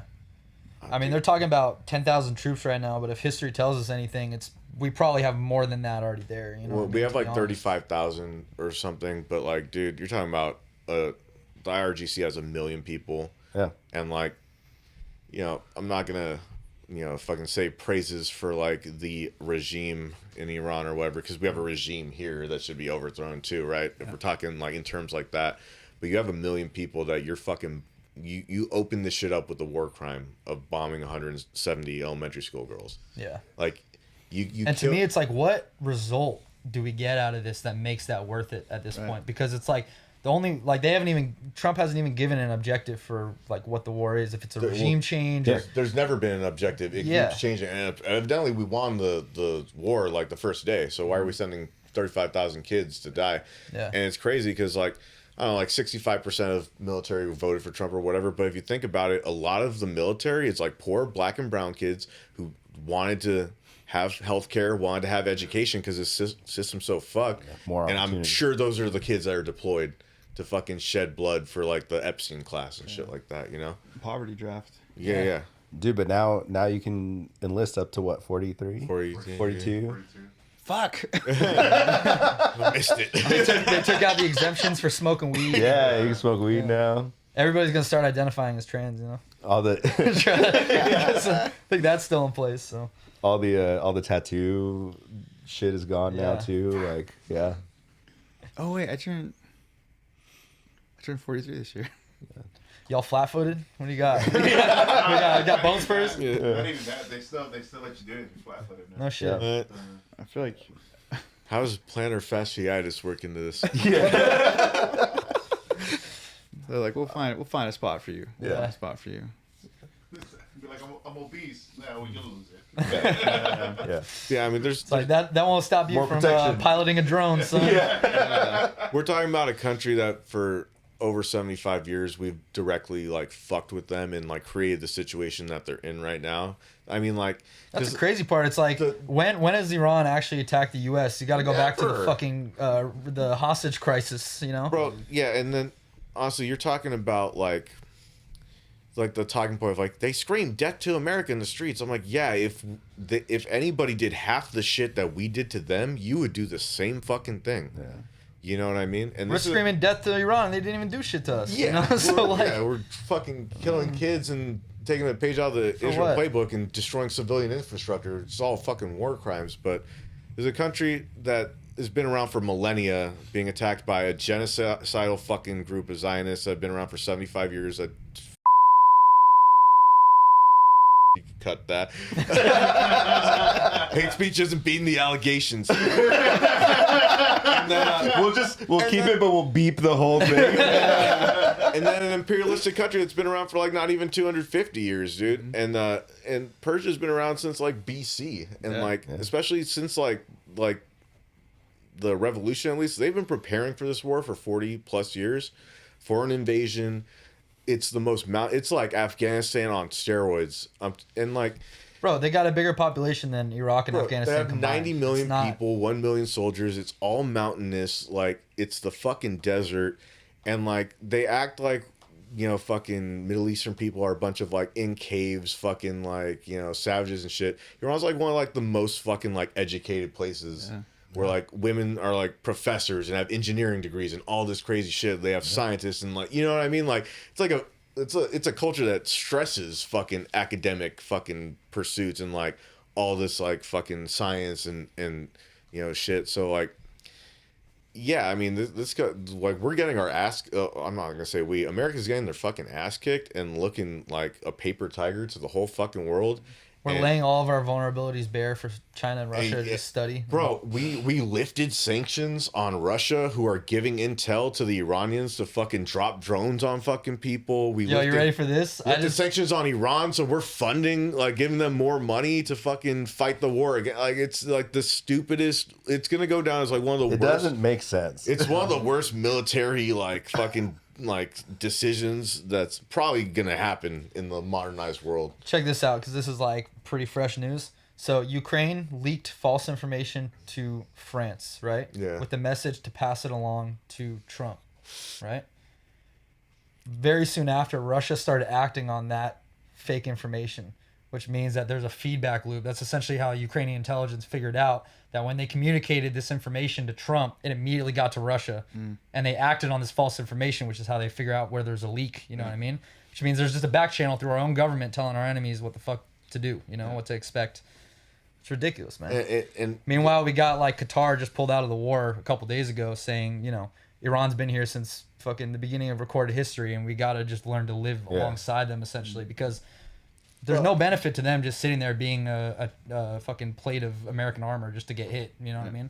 they're acting like, you know, all these Gulf Coast countries like Iran's like bombing. Like, see, we told you they're bombing everybody. It's like their strategic response in retaliation has been fucking so good, because they're basically telling all the Arab neighbors, like, look, you invited the demon entity in. And all that's done is like the ultra wealthy and all their money that gets turned to petrodollars and all that shit just get wealthier, and all the fucking civilians get to have their shit bombed because America doesn't give a fuck about them. And it's really like fucked up that we have a demented old man who only cares about himself and how he's gonna look, like, in charge of all this, and a fucking drunk Fox News fucking pundit, because like these guys don't give a fuck. They're like, he's probably made so many millions off like market manipulation, saying this shit, and then markets closing and escalating and doing, like, all of his buddies are getting rich. He doesn't care about a bunch of poor fucking soldiers dying, and it's gonna be fucking bloodshed. What are they gonna do? He made it so plainly obvious that he didn't give a shit about his own troops. Like, some the of you first will time he was die, running. and that's a sacrifice I'm willing to make. The Lord Farquhar speech. Yeah.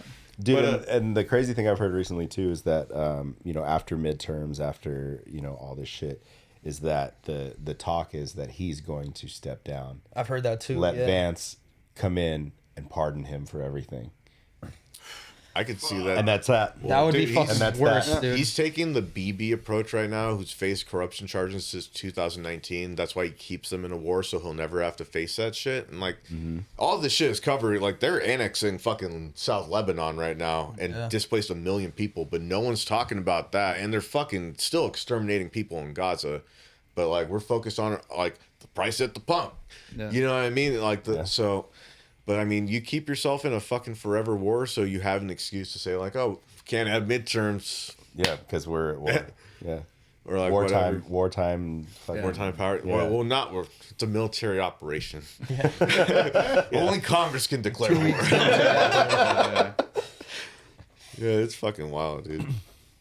What a time, man. Yeah. What a Time to time. be alive. Yeah. On that note, do you guys want to go into our mental health check? Yeah. Great segue. I'm down. Yeah. Mental health check is where we like to check in weekly, see where we're at mentally. That way, if things are going well, what's going on in our life that's keeping us in a good place, and if things aren't going so well, what is going on in our life that's keeping us in a rut? Who would like to go first? I'll go first. Oh, Yeah. I'm chilling, man. Work. Got to play Bobby V's last night. Do a cool little punk show last night. That was fun. Had an interesting little racist moment at Bobby V's. Oh shit. What did you say? So Ty and I are standing at the bar. We got there early. Yeah. And there's this older white lady who, walks by. God bless her soul. God bless her heart. And there's a gentleman sitting at the bar wearing a Raiders hat. She walks up and she's like, here's me and Ty, fucking Filipino guy and a black guy just standing at this bar, mostly white inside, And she walks up and she goes to the guy in the Raiders hat. She's like, I'm gonna give you a hug. It's good to see you. She's like, even though you're wearing a Raiders hat, because we all know that they're. And she like looks over at us. And then she goes back and she goes, Mexican criminals. And I was like, ma'am, I'm Filipino. And he's not Mexican. Like, what the fuck are you looking at us for? It's a couple of shades too. And I was just like, oh, whatever, I feel like that's probably mild for what happened Yeah. to Bobby V's. Yeah. Like I was like, this could have been way worse. And then she just walked back and sat back down at the bar. And I was like, all right, cool. Yeah. It's going to be a fun night. Fuck yeah. So, yeah, that was fun. And then went over and pulled little man's tooth out this morning. So that was rad. That's about it for me. Gonna serve it up to Chilling. Tooth Fairy? Yeah. Is that tonight? It's going to be tomorrow morning. Let's go. What's the price now? Yeah, I was gonna say, 20 yeah. bucks a Inflation. tooth? With inflation, probably 25. Yeah. $25. I saw a couple put 100. I was like, what are you guys doing? Yeah, no. Yeah, Nah, he's getting a dollar. Does the Tooth Fairy use gas? I was trying to. How's she affected by this global energy crisis? I was trying to screw She my have brother over. renewables? I was like, my niece got a tooth out. I was like, oh, so like $20. My brother's like, $20. What the fuck? Shut your mouth. Shut your Is there a mouth. subsidy for that? that tooth back. He's gonna make you dress up as a tooth fairy like Santa Claus, Tax write-off? You're $20. Dude, those are IOUs. Yeah. Round robin. Yeah, go for it. Honestly, dude, things are cool. I mean, so my daughter just turned 6 months on Thursday. It's our first kid, and it's just been such a blessing, dude. And shout out my girls again, because Rev. fucking love Reverie and Audrey. But it's just been such a beautiful experience to just get to. We never thought that we get to experience that, and just from the moment she was born, it's just straight fucking chills, and it's just the most rewarding shit, and obviously with with music or whatever, you want to, you have all these grand ideas of shit you want to do, but the balancing between all of that, she's been such a fucking trooper, and she's been down for the cause since our first show. We picked up a bunch of pizza and passed it out for free, and she did the merch and shit like that. So, it's just been really cool, and we're gonna spend we took my daughter to Disneyland for the first time on my birthday. a couple weeks ago, and we're going back on Friday. It's like the SoCal resident pass or whatever, and like we get like a hotel down there and like just spend the whole day and shit. Awesome. So it's like the first time I've gotten to like kick it with my daughter like all day, not being at work or doing this or doing that, and just like really get to experience shit like that. It's been cool. And yesterday we got to go on our first like date, like dropping her off at my parents and shit. Like we went and saw Drug Church in LA. Oh, cool. Oh, yeah. And so fucking we were at like a family gathering for her uncle's 80th birthday. She got to meet all our cousins for the first time. It was fucking precious and adorable as you would imagine it would be. And then we booked it over to Glendale, left her with my parents, and then like it was the first time like 'cause she sits in the back with her. It was the first time we've been like in the front of the car in like 6 months. I'm like, oh shit, like it feels like we're on our first date. Like what are you doing here? and, like we're like driving, like taking the streets like from like Glendale down to like the El Rey on like the west side of Wilshire and shit. And it's like, you know, like I forgot how much of a cat you are. This shit. And like one thing I like about social media, like local shows, we'll pull up before doors, watch every single band. Obviously, that's what it's all about. But I like when bands post the set times on their fucking story, dude. I saw Drug Church was playing at 9. We fucking our whole day was based around like, okay, they're playing at 9. It's gonna take an hour to get there, probably 20 minutes to settle in at the parents and shit, and 30 minutes to get down there, and like 5 minutes apart, you know, like all that shit. And like we walked in at like 8:50, 8:55. Like got up like maybe third or fourth row, and we got to watch them like rip a sick fucking set. There's a barricade, which was probably good. Like I saw Gorilla Biscuits there with her. Maybe you guys were at that show too. It was like H2O and Gorilla Biscuits. Yeah. And like that shit popped off with no barricade. So I mean, it's probably better there was a barricade, because then if there's none, I was gonna want to do stage dives and do all that type of shit. Is that but, Velasco? no, they played at the El Rey on Wilshire. Oh yeah, no, I wasn't at the Gorilla Biscuits. But. Yeah, we just chilled, watched the set, and then immediately after that, just drove back, and like, so we survived that, and we got a couple other concerts that we're going to. Like, I don't want to be the one that gets to go play shows, go to practice, and do all this shit, because she's like pretty much staying at home until she starts grad school over the summer, and like we're just functioning off of like just my income and shit like that. So we're gonna go see fucking No Pressure and Haywire. Dude. Sick. Well, I'm most excited for Piece by Piece on that line. Bro. That's gonna fucking pop off. I'm gonna be such a degenerate.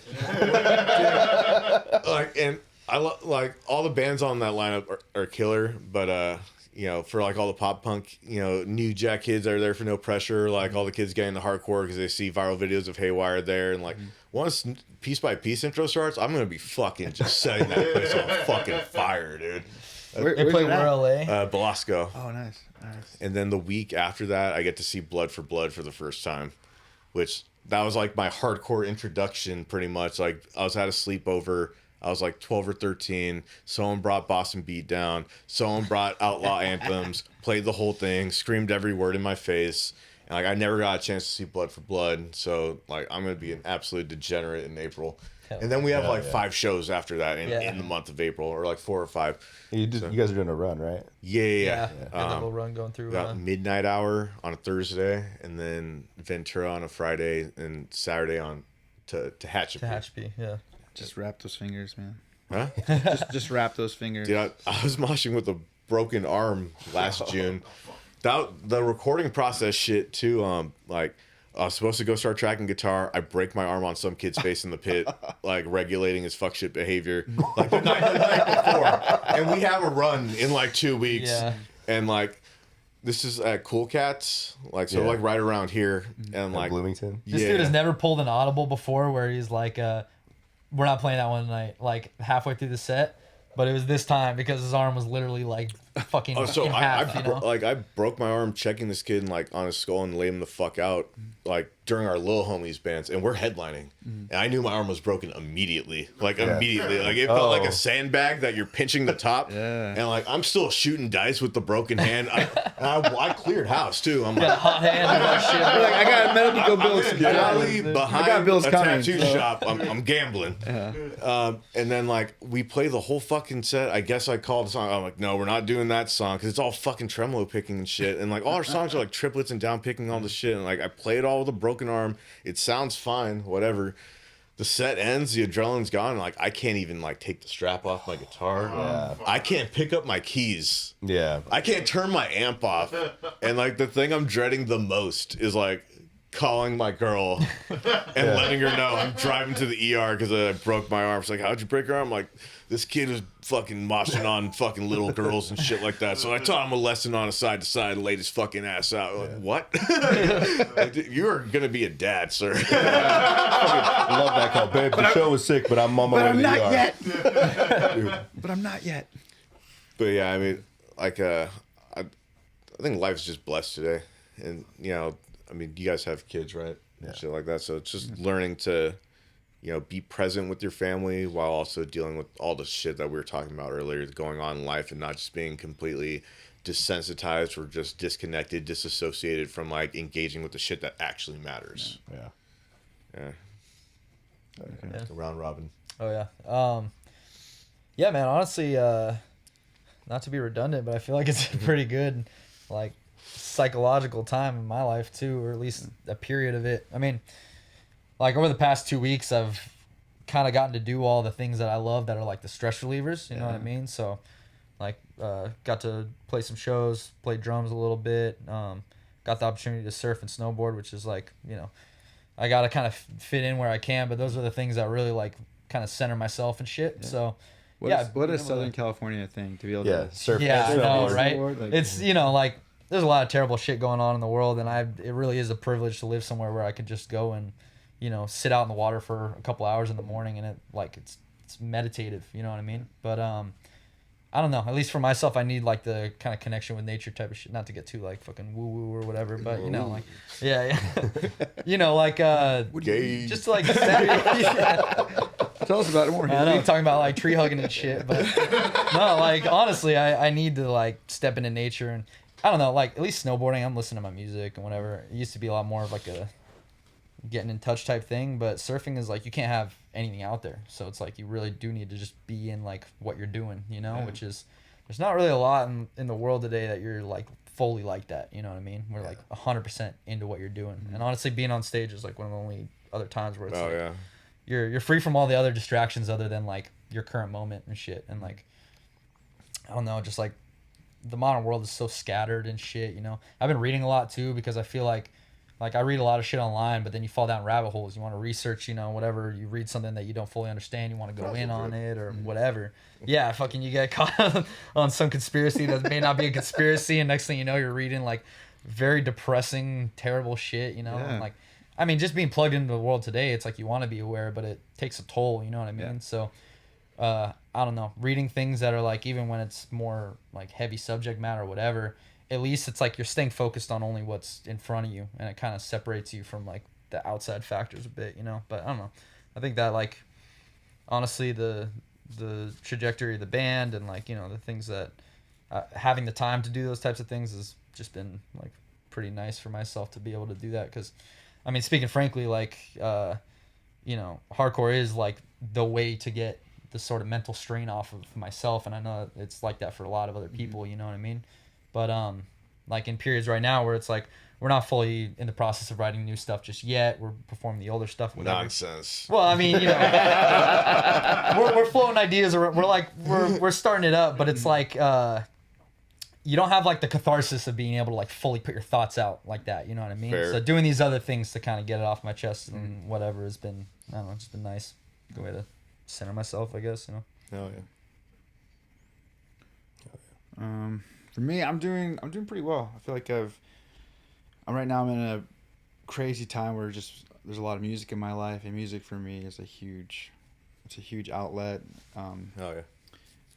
I've been able to, you know, for me, like, it's been a while since I've been able to like sit down and like try to write stuff, and I've been able to kind of do that lately, which is kind of interesting.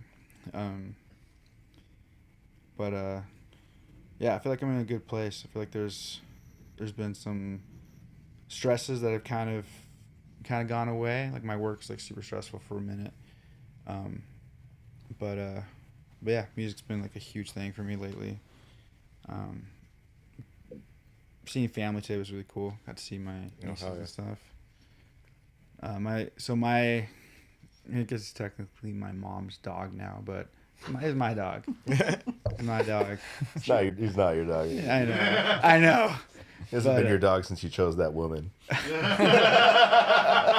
He hasn't been my dog since my mom retired. That's fair. So, but he was like, I like a couple weeks ago at Martin's wedding, dude. I was like, that weekend, I was like basically saying goodbye to my dog. Cause That was last week. Was it last week? Yeah. Oh, shit. So last week I was like saying goodbye to my dogs because he was having like issues, and we're like, oh no, this doesn't look good, and so that was rough. And then he just like freaking rallied, and he's like doing great now. Yeah. So, That's awesome. yeah, it's cool. So that was He really psyched you out like that. dude. I was, man, yeah.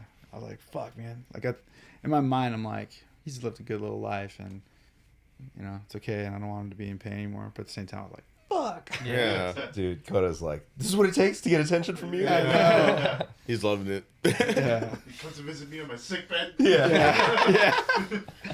So he's rallied, so much so that I got to fuck with him today. There's another little dog, and my brother got another little Shih Tzu, and so when he doesn't pay attention to me, now I just give the other little dog all the love, and then he gets super. So all of a sudden. But yeah, things are good. It's been I feel like I've been in a pretty good place. You know, as the world collapses around us, the beauty I feel like of, you know, I'm a big believer in marriage. I'm enjoying mine. I tell people like, cause like, has it been hard? Is it, you know, like, the marriage is easy. Like life is still hard. Life is everything I deal with. That shit's still hard. The world hasn't changed, but you have someone that is like rides with you. It makes it easier, and then take it back further. You know, you start being grateful for like your family, your friends, and things that you get to, the privileges we get to have right now. As much as the world sucks, as much as I want to say, much, you know, it's awful, but at the same time, like, I can get Taco Bell if I want. I can get sushi. I've had opportunities to go still see music and participate in it, and so yeah, things are good. I don't know about you, but it's a weird feeling to like see how the world's unfolding and still like you know, you go through bad times, you go through good times. A lot of times that's independent from the larger things that are going on in the world. You know what I mean? Mm-hmm. But being in an upswing and like being able to appreciate like, you know, things are stable in my life right now. I'm in a good mental position or whatever. And then seeing how the world's going, it could be difficult, you know? Yeah. But it is like a thing, like, you know, I don't know, my brothers are really tuned in with everything too, you know, and we get really deep in the weeds and get all fired up, and we got to remind each other that, like, you know, it's okay to be like okay in your own life, you know what I mean? If you're feeling it, like, embrace it and enjoy it while it's there, because it's gonna turn around at some point, and you got to be able to handle that as well, you know what I mean? But yeah, it's tough too, because I know a lot of people who really bury their head in the sands for the sake of their own mental health, and I it's hard to say it, but I understand it, you know what I mean? It couldn't be me just because of the way I am. I'm like obsessive about that shit, but like, I get it, you know? But you know, it's hard to like level yourself in this world sometimes, so I really feel like for me, like I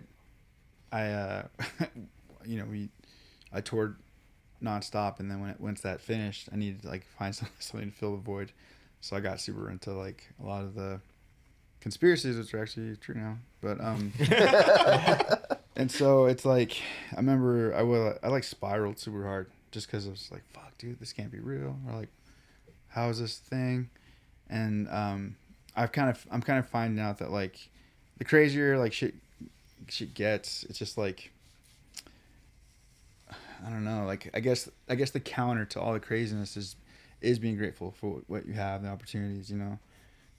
So like, you know, your story is a lot more crazier than mine. Like, my mom came when she was 4 years old from Peru, and so. Oh, you're Peruvian? Yeah. Fuck yeah, dude, I'm Peruvian too. Are you really? Yeah. I'm only half Armenian, but you know. Oh, dude. That's what's up. Quick side tangent. Yeah. Because I learned this week, and it was really cool to share this with my mom. But I don't know if you saw this, but Los Psychos, have you heard of them? Yeah. Dude, I just found out about this. Yeah.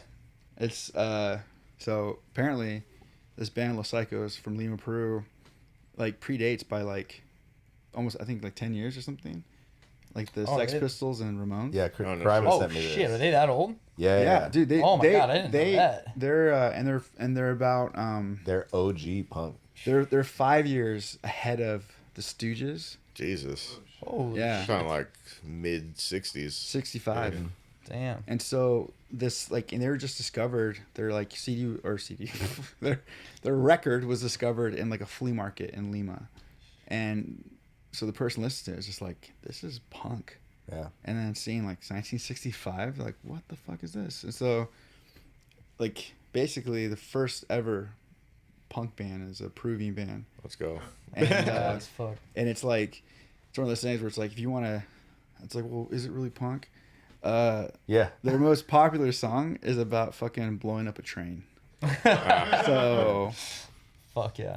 yeah, so That's lit as fuck. it was wild. So actually today I went out to eat with my parents, and it's cool. Like being able to tell my mom that, like, dude. Yeah. So It's now for the culture, Mom. I know. You getting Peruvian food early? No, I was gonna say. I'm embarrassed. Where'd you go? We went to Red Robin. Bottomless They got, fries, dog. They got good lomo over there or what? Dude, it's the best. It's the best, dude. But yeah, so it's funny because I'm trying to find all the band members, like their names. You know, what if there's a tie? Give me a positive rabbit hole to go down. For Yeah, work. there you Yeah, go. That's a dude. positive rabbit hole right there. Yeah, I'm looking into this. They're so rare, but That's like that band Death from Detroit. You know that yeah, band? dude, that was the a similar original, deal. The original death. Yeah. Yeah, the original Death. Yeah, The only one I recognize because I'm not a metalhead. But. Yeah. dude. So anyway, that was cool. But all that to say is just like you almost feel like a guilt to be like, fuck, it's just kind of cool.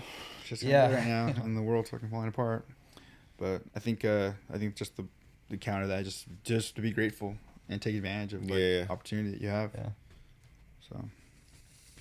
Yeah. I think the process of recording this album, I was in like a pretty tough psychological spot for a lot of it, just because, you know, rewriting the same song, reperforming the same song, it was like hitting the creative blocks and a bunch of other shit in my life, whatever. And then when that was done and I came out of it, it's like I started to feel myself mentally recovering a little bit. And then like the day that we released the single was like, I think the day after, we had it scheduled already, and then it was literally like the day after the Venezuela invasion, you know? Oh, fun. And it was such a weird feeling because on one hand, that's like exactly what the song was talking about. So I felt like very validated. Dude. Like I felt like I was kind of on the fringes of what I was I saying. feel And like we shit. predicted all this shit. Yeah, but then it happened, and it was like I was like, see, that's what I'm fucking talking about. But at the same time, are I'm you like, guys on the list? yeah, but at the same time, I'm like, I don't feel good about this. You know what I mean? It's like not, you know. That's, I was right. But that's it's like, you know, on one hand, you it's don't like, want to be right about it. yeah, exactly. Yeah, It's yeah, like yeah. It's the not vibe cool that we're I was right. feeling about this was like well placed because that's where we were heading. But I'm not happy about being right about that or anything. It fucking blows, you know. And then after that, it was like every day I wake up, you know, and I see a fucking somebody getting murdered by ICE or you know people getting thrown in vans by ICE, and it just kept getting worse and worse. And it's like, you know, on one hand we were all talking about how this was coming, but on the other hand, it's like it needed to be seen to this extent for people to believe it. You know what I mean? It's crazy because if Trump didn't take if he didn't invade or he didn't attack Iran at all, amongst his base, he would be fucking popular as hell right now, which is insane, you know, with all the other shit. But you know, here we are talking about mental health, and I'm getting into this again. But Love it. Well, yeah, I mean, I think kind of what you're saying about like, just like the lyrical content of the album. I think it's cool that in spite of all the shit that's unraveled in the last like 2 months since it's come out, like you could probably listen to like one of those songs and like it'll directly apply to shit that's going on since that happened. that's the sad part is that I wasn't referencing any of the shit that's currently. I was referencing the shit that happened last year. You know what I mean? Yeah, And like, yeah. it's just But fucking if you could listen to repeating. the shit now, it's all the shit that's going on right now too. Yeah. It's only gotten worse. But. Jesse, mental health check-in. Yeah. On that No, note, no. we're all doing great. Thought he slipped away. Jesse, speaking to the mic. Things are actually good. Put your lips around that bad boy. God damn it. Things are good. Yeah, What's up? pretty good actually. Had some spending time with the boys throughout last week and the week before. Went to the show yesterday. Got to play some D&D. Had some good time. Oh yeah. What show did you go to? Yesterday, yeah, to Bobby V's too. Oh, Wow. okay, yeah. Oh yeah. Which really quick, Bobby V's. I sang "Take Good Care of My Baby" because it's a Bobby Vinton song. Do you guys know if there's any tie to that at all? Or is it just- I got no. I just know it's a dive bar on Lincoln. Yeah. With bullshit parking. yeah, Like I 5 spots. Liquor lounge. I sang a couple lines from that, and no one said shit. So I was like, okay, maybe not. All right, sorry, Jesse. No, but yeah, everything's good. The stuff at work is kind of like here, touch and go sometimes, but at the same time, like it's just work, you know. And I'm not really like stressing about like the whole political shit that's been going on, because like some stuff going on between employees and supervisors and stuff like that. So I'm just like, I'm cool. I'm out of it. So, you know. Work. Other than that, pretty much crazy. It's nice to be able to step away from work drama like that. Yeah. Because also like I don't have that much time left there, and I'm like I don't give a fuck. Exactly. I'm on the way out. Yeah. So they're like, oh, you're not really interested in like the whole bullshit that's been going on, and I'm like, what does it matter? Like out from here, I'm not really worried about this stuff. Oh yeah. They're like, I don't want to go into it with you. Yeah. All right, we have one question for y'all. It's 10:13 in Colton, California on a Sunday night. If you had to go somewhere to eat right now around here, boom. They're closed. They're closed. Yeah. That's why I explicitly said the time. Yeah. Unfortunately, they close at like 8, but I've they're been thinking about it since 7. yeah. Oh, no. Yeah, that's why it's fire. Miguel's is close too, right? Miguel's is closed too. Honestly, out here there's not a lot of like dope mom and pop spots that are open late. Yeah. Like a lot of them close pretty early. So like right now you're kind of fucking with like The Hat on the drive back. yeah, that's a move. Yeah. It's on the way, right? I mean, Oh, we're gonna find out. I mean, yeah, you on you guys' way home, you guys will have a few spots. Yeah. But yeah. Where are you going to? Oh, I don't think. It's we're on heading there. to Orange, so Yeah, that shit's No, out the that's out the fucking way. way. Yeah. Yeah. That's when we're coming back Usually, from Pomona. Yeah. yeah, I'd say it's worth it, but Shit. Yeah, I mean it's gonna be all like fast food. We'll yeah, figure it might out. be an yeah. in and out. In and out. Best, Yeah. Can't go wrong. Well, let's wrap this up then. So we have a Spotify playlist. One hate speech song.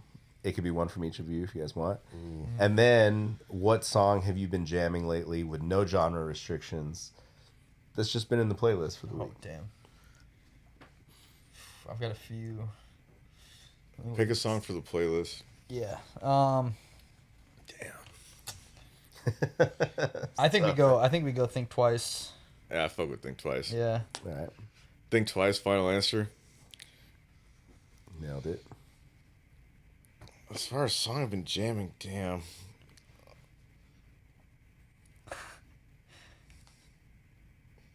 I gotta go with some weird shit, man. It's not weird, but it's just like off from what I've like.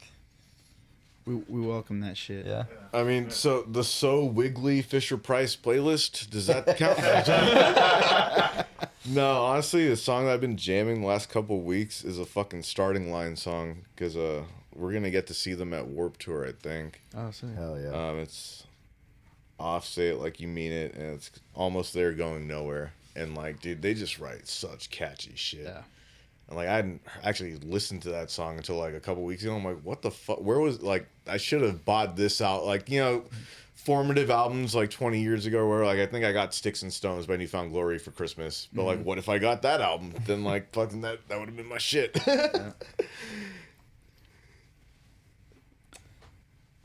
All right, fuck it. I'm gonna just give you "Golden Brown" by the Stranglers. Sick. Yeah. You do the slowed down version, get real fucking heady with it.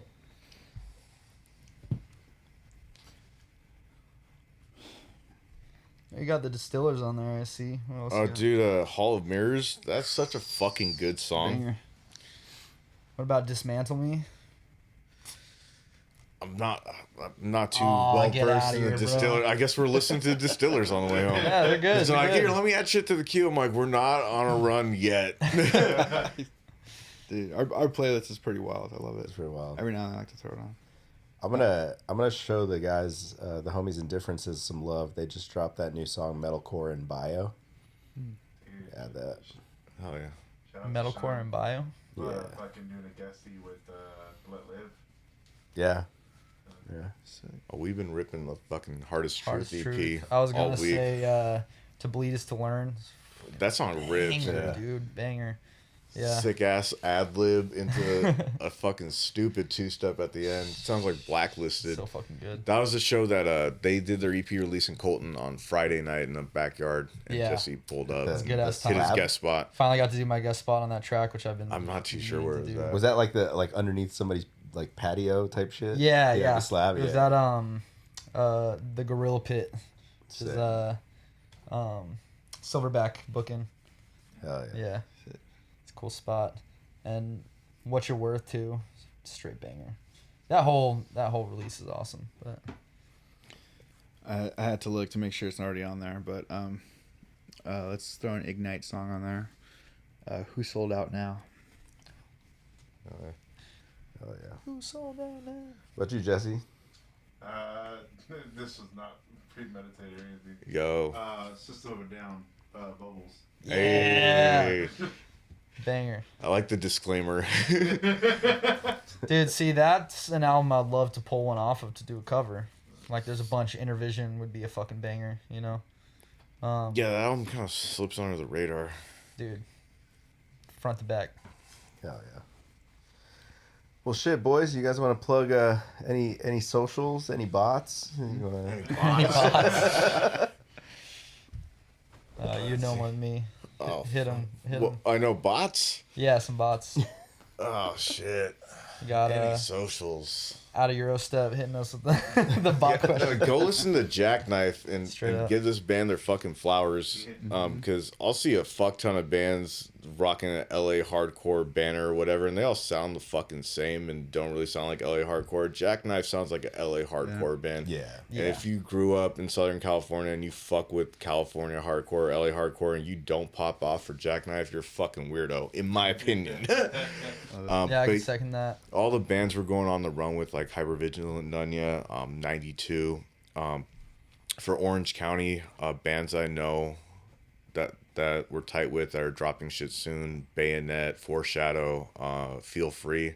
It's a newer band that doesn't have anything out yet, but I've been spinning that demo for fucking months now, and I saw their first show and that shit fucking popped the fuck off. Yeah. That's gonna be cool.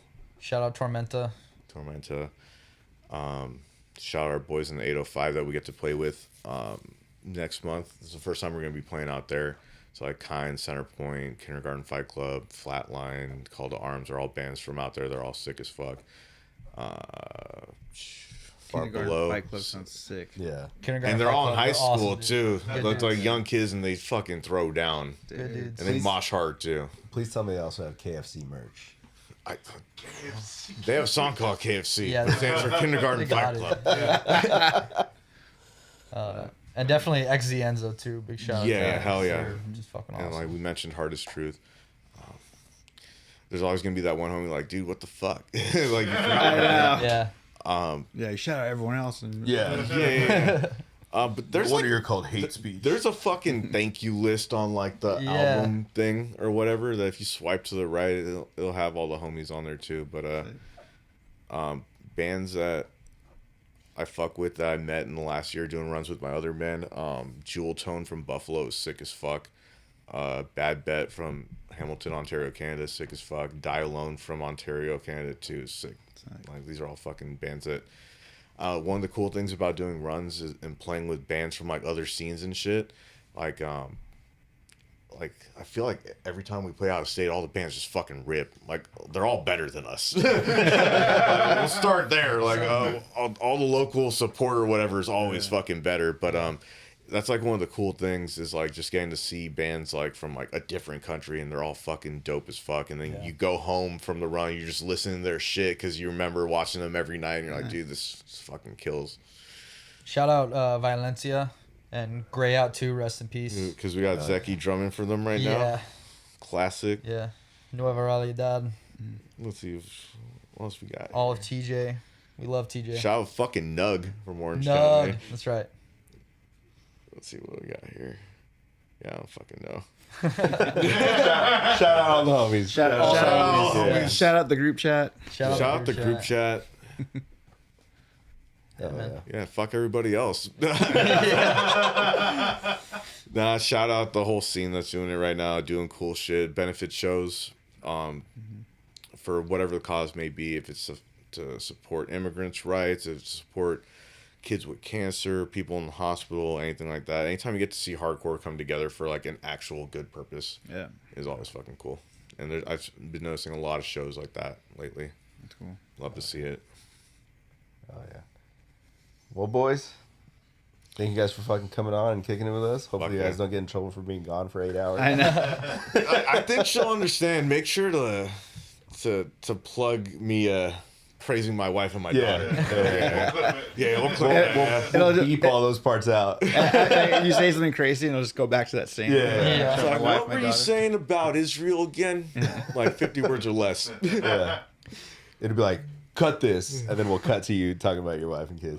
Real quick about the one weird racist moment on a run.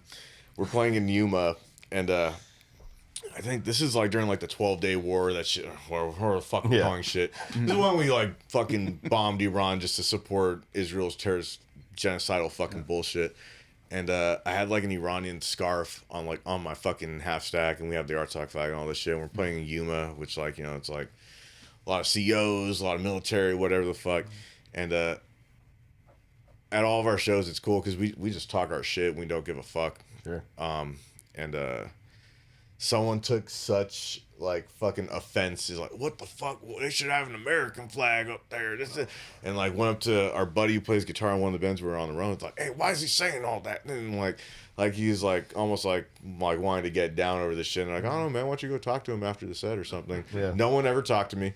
And like we were like fucking 4 bands deep. We were like 15 deep, like ready to mop up a scene if they wanted to do some bullshit on some racist shit like that. But we get back to the Airbnb. First thing I'm doing is custom making an Iran fucking basketball jersey with my I'm like, yo, because I'm just like that. And I'm like, dude, we need to play Yuma again. Yeah. Like, next time we go to Arizona or any out of state, once we go into white America, I'm rocking this shit around town. Because that first show, we weren't trying, but now that we know that this dude's listening, yeah.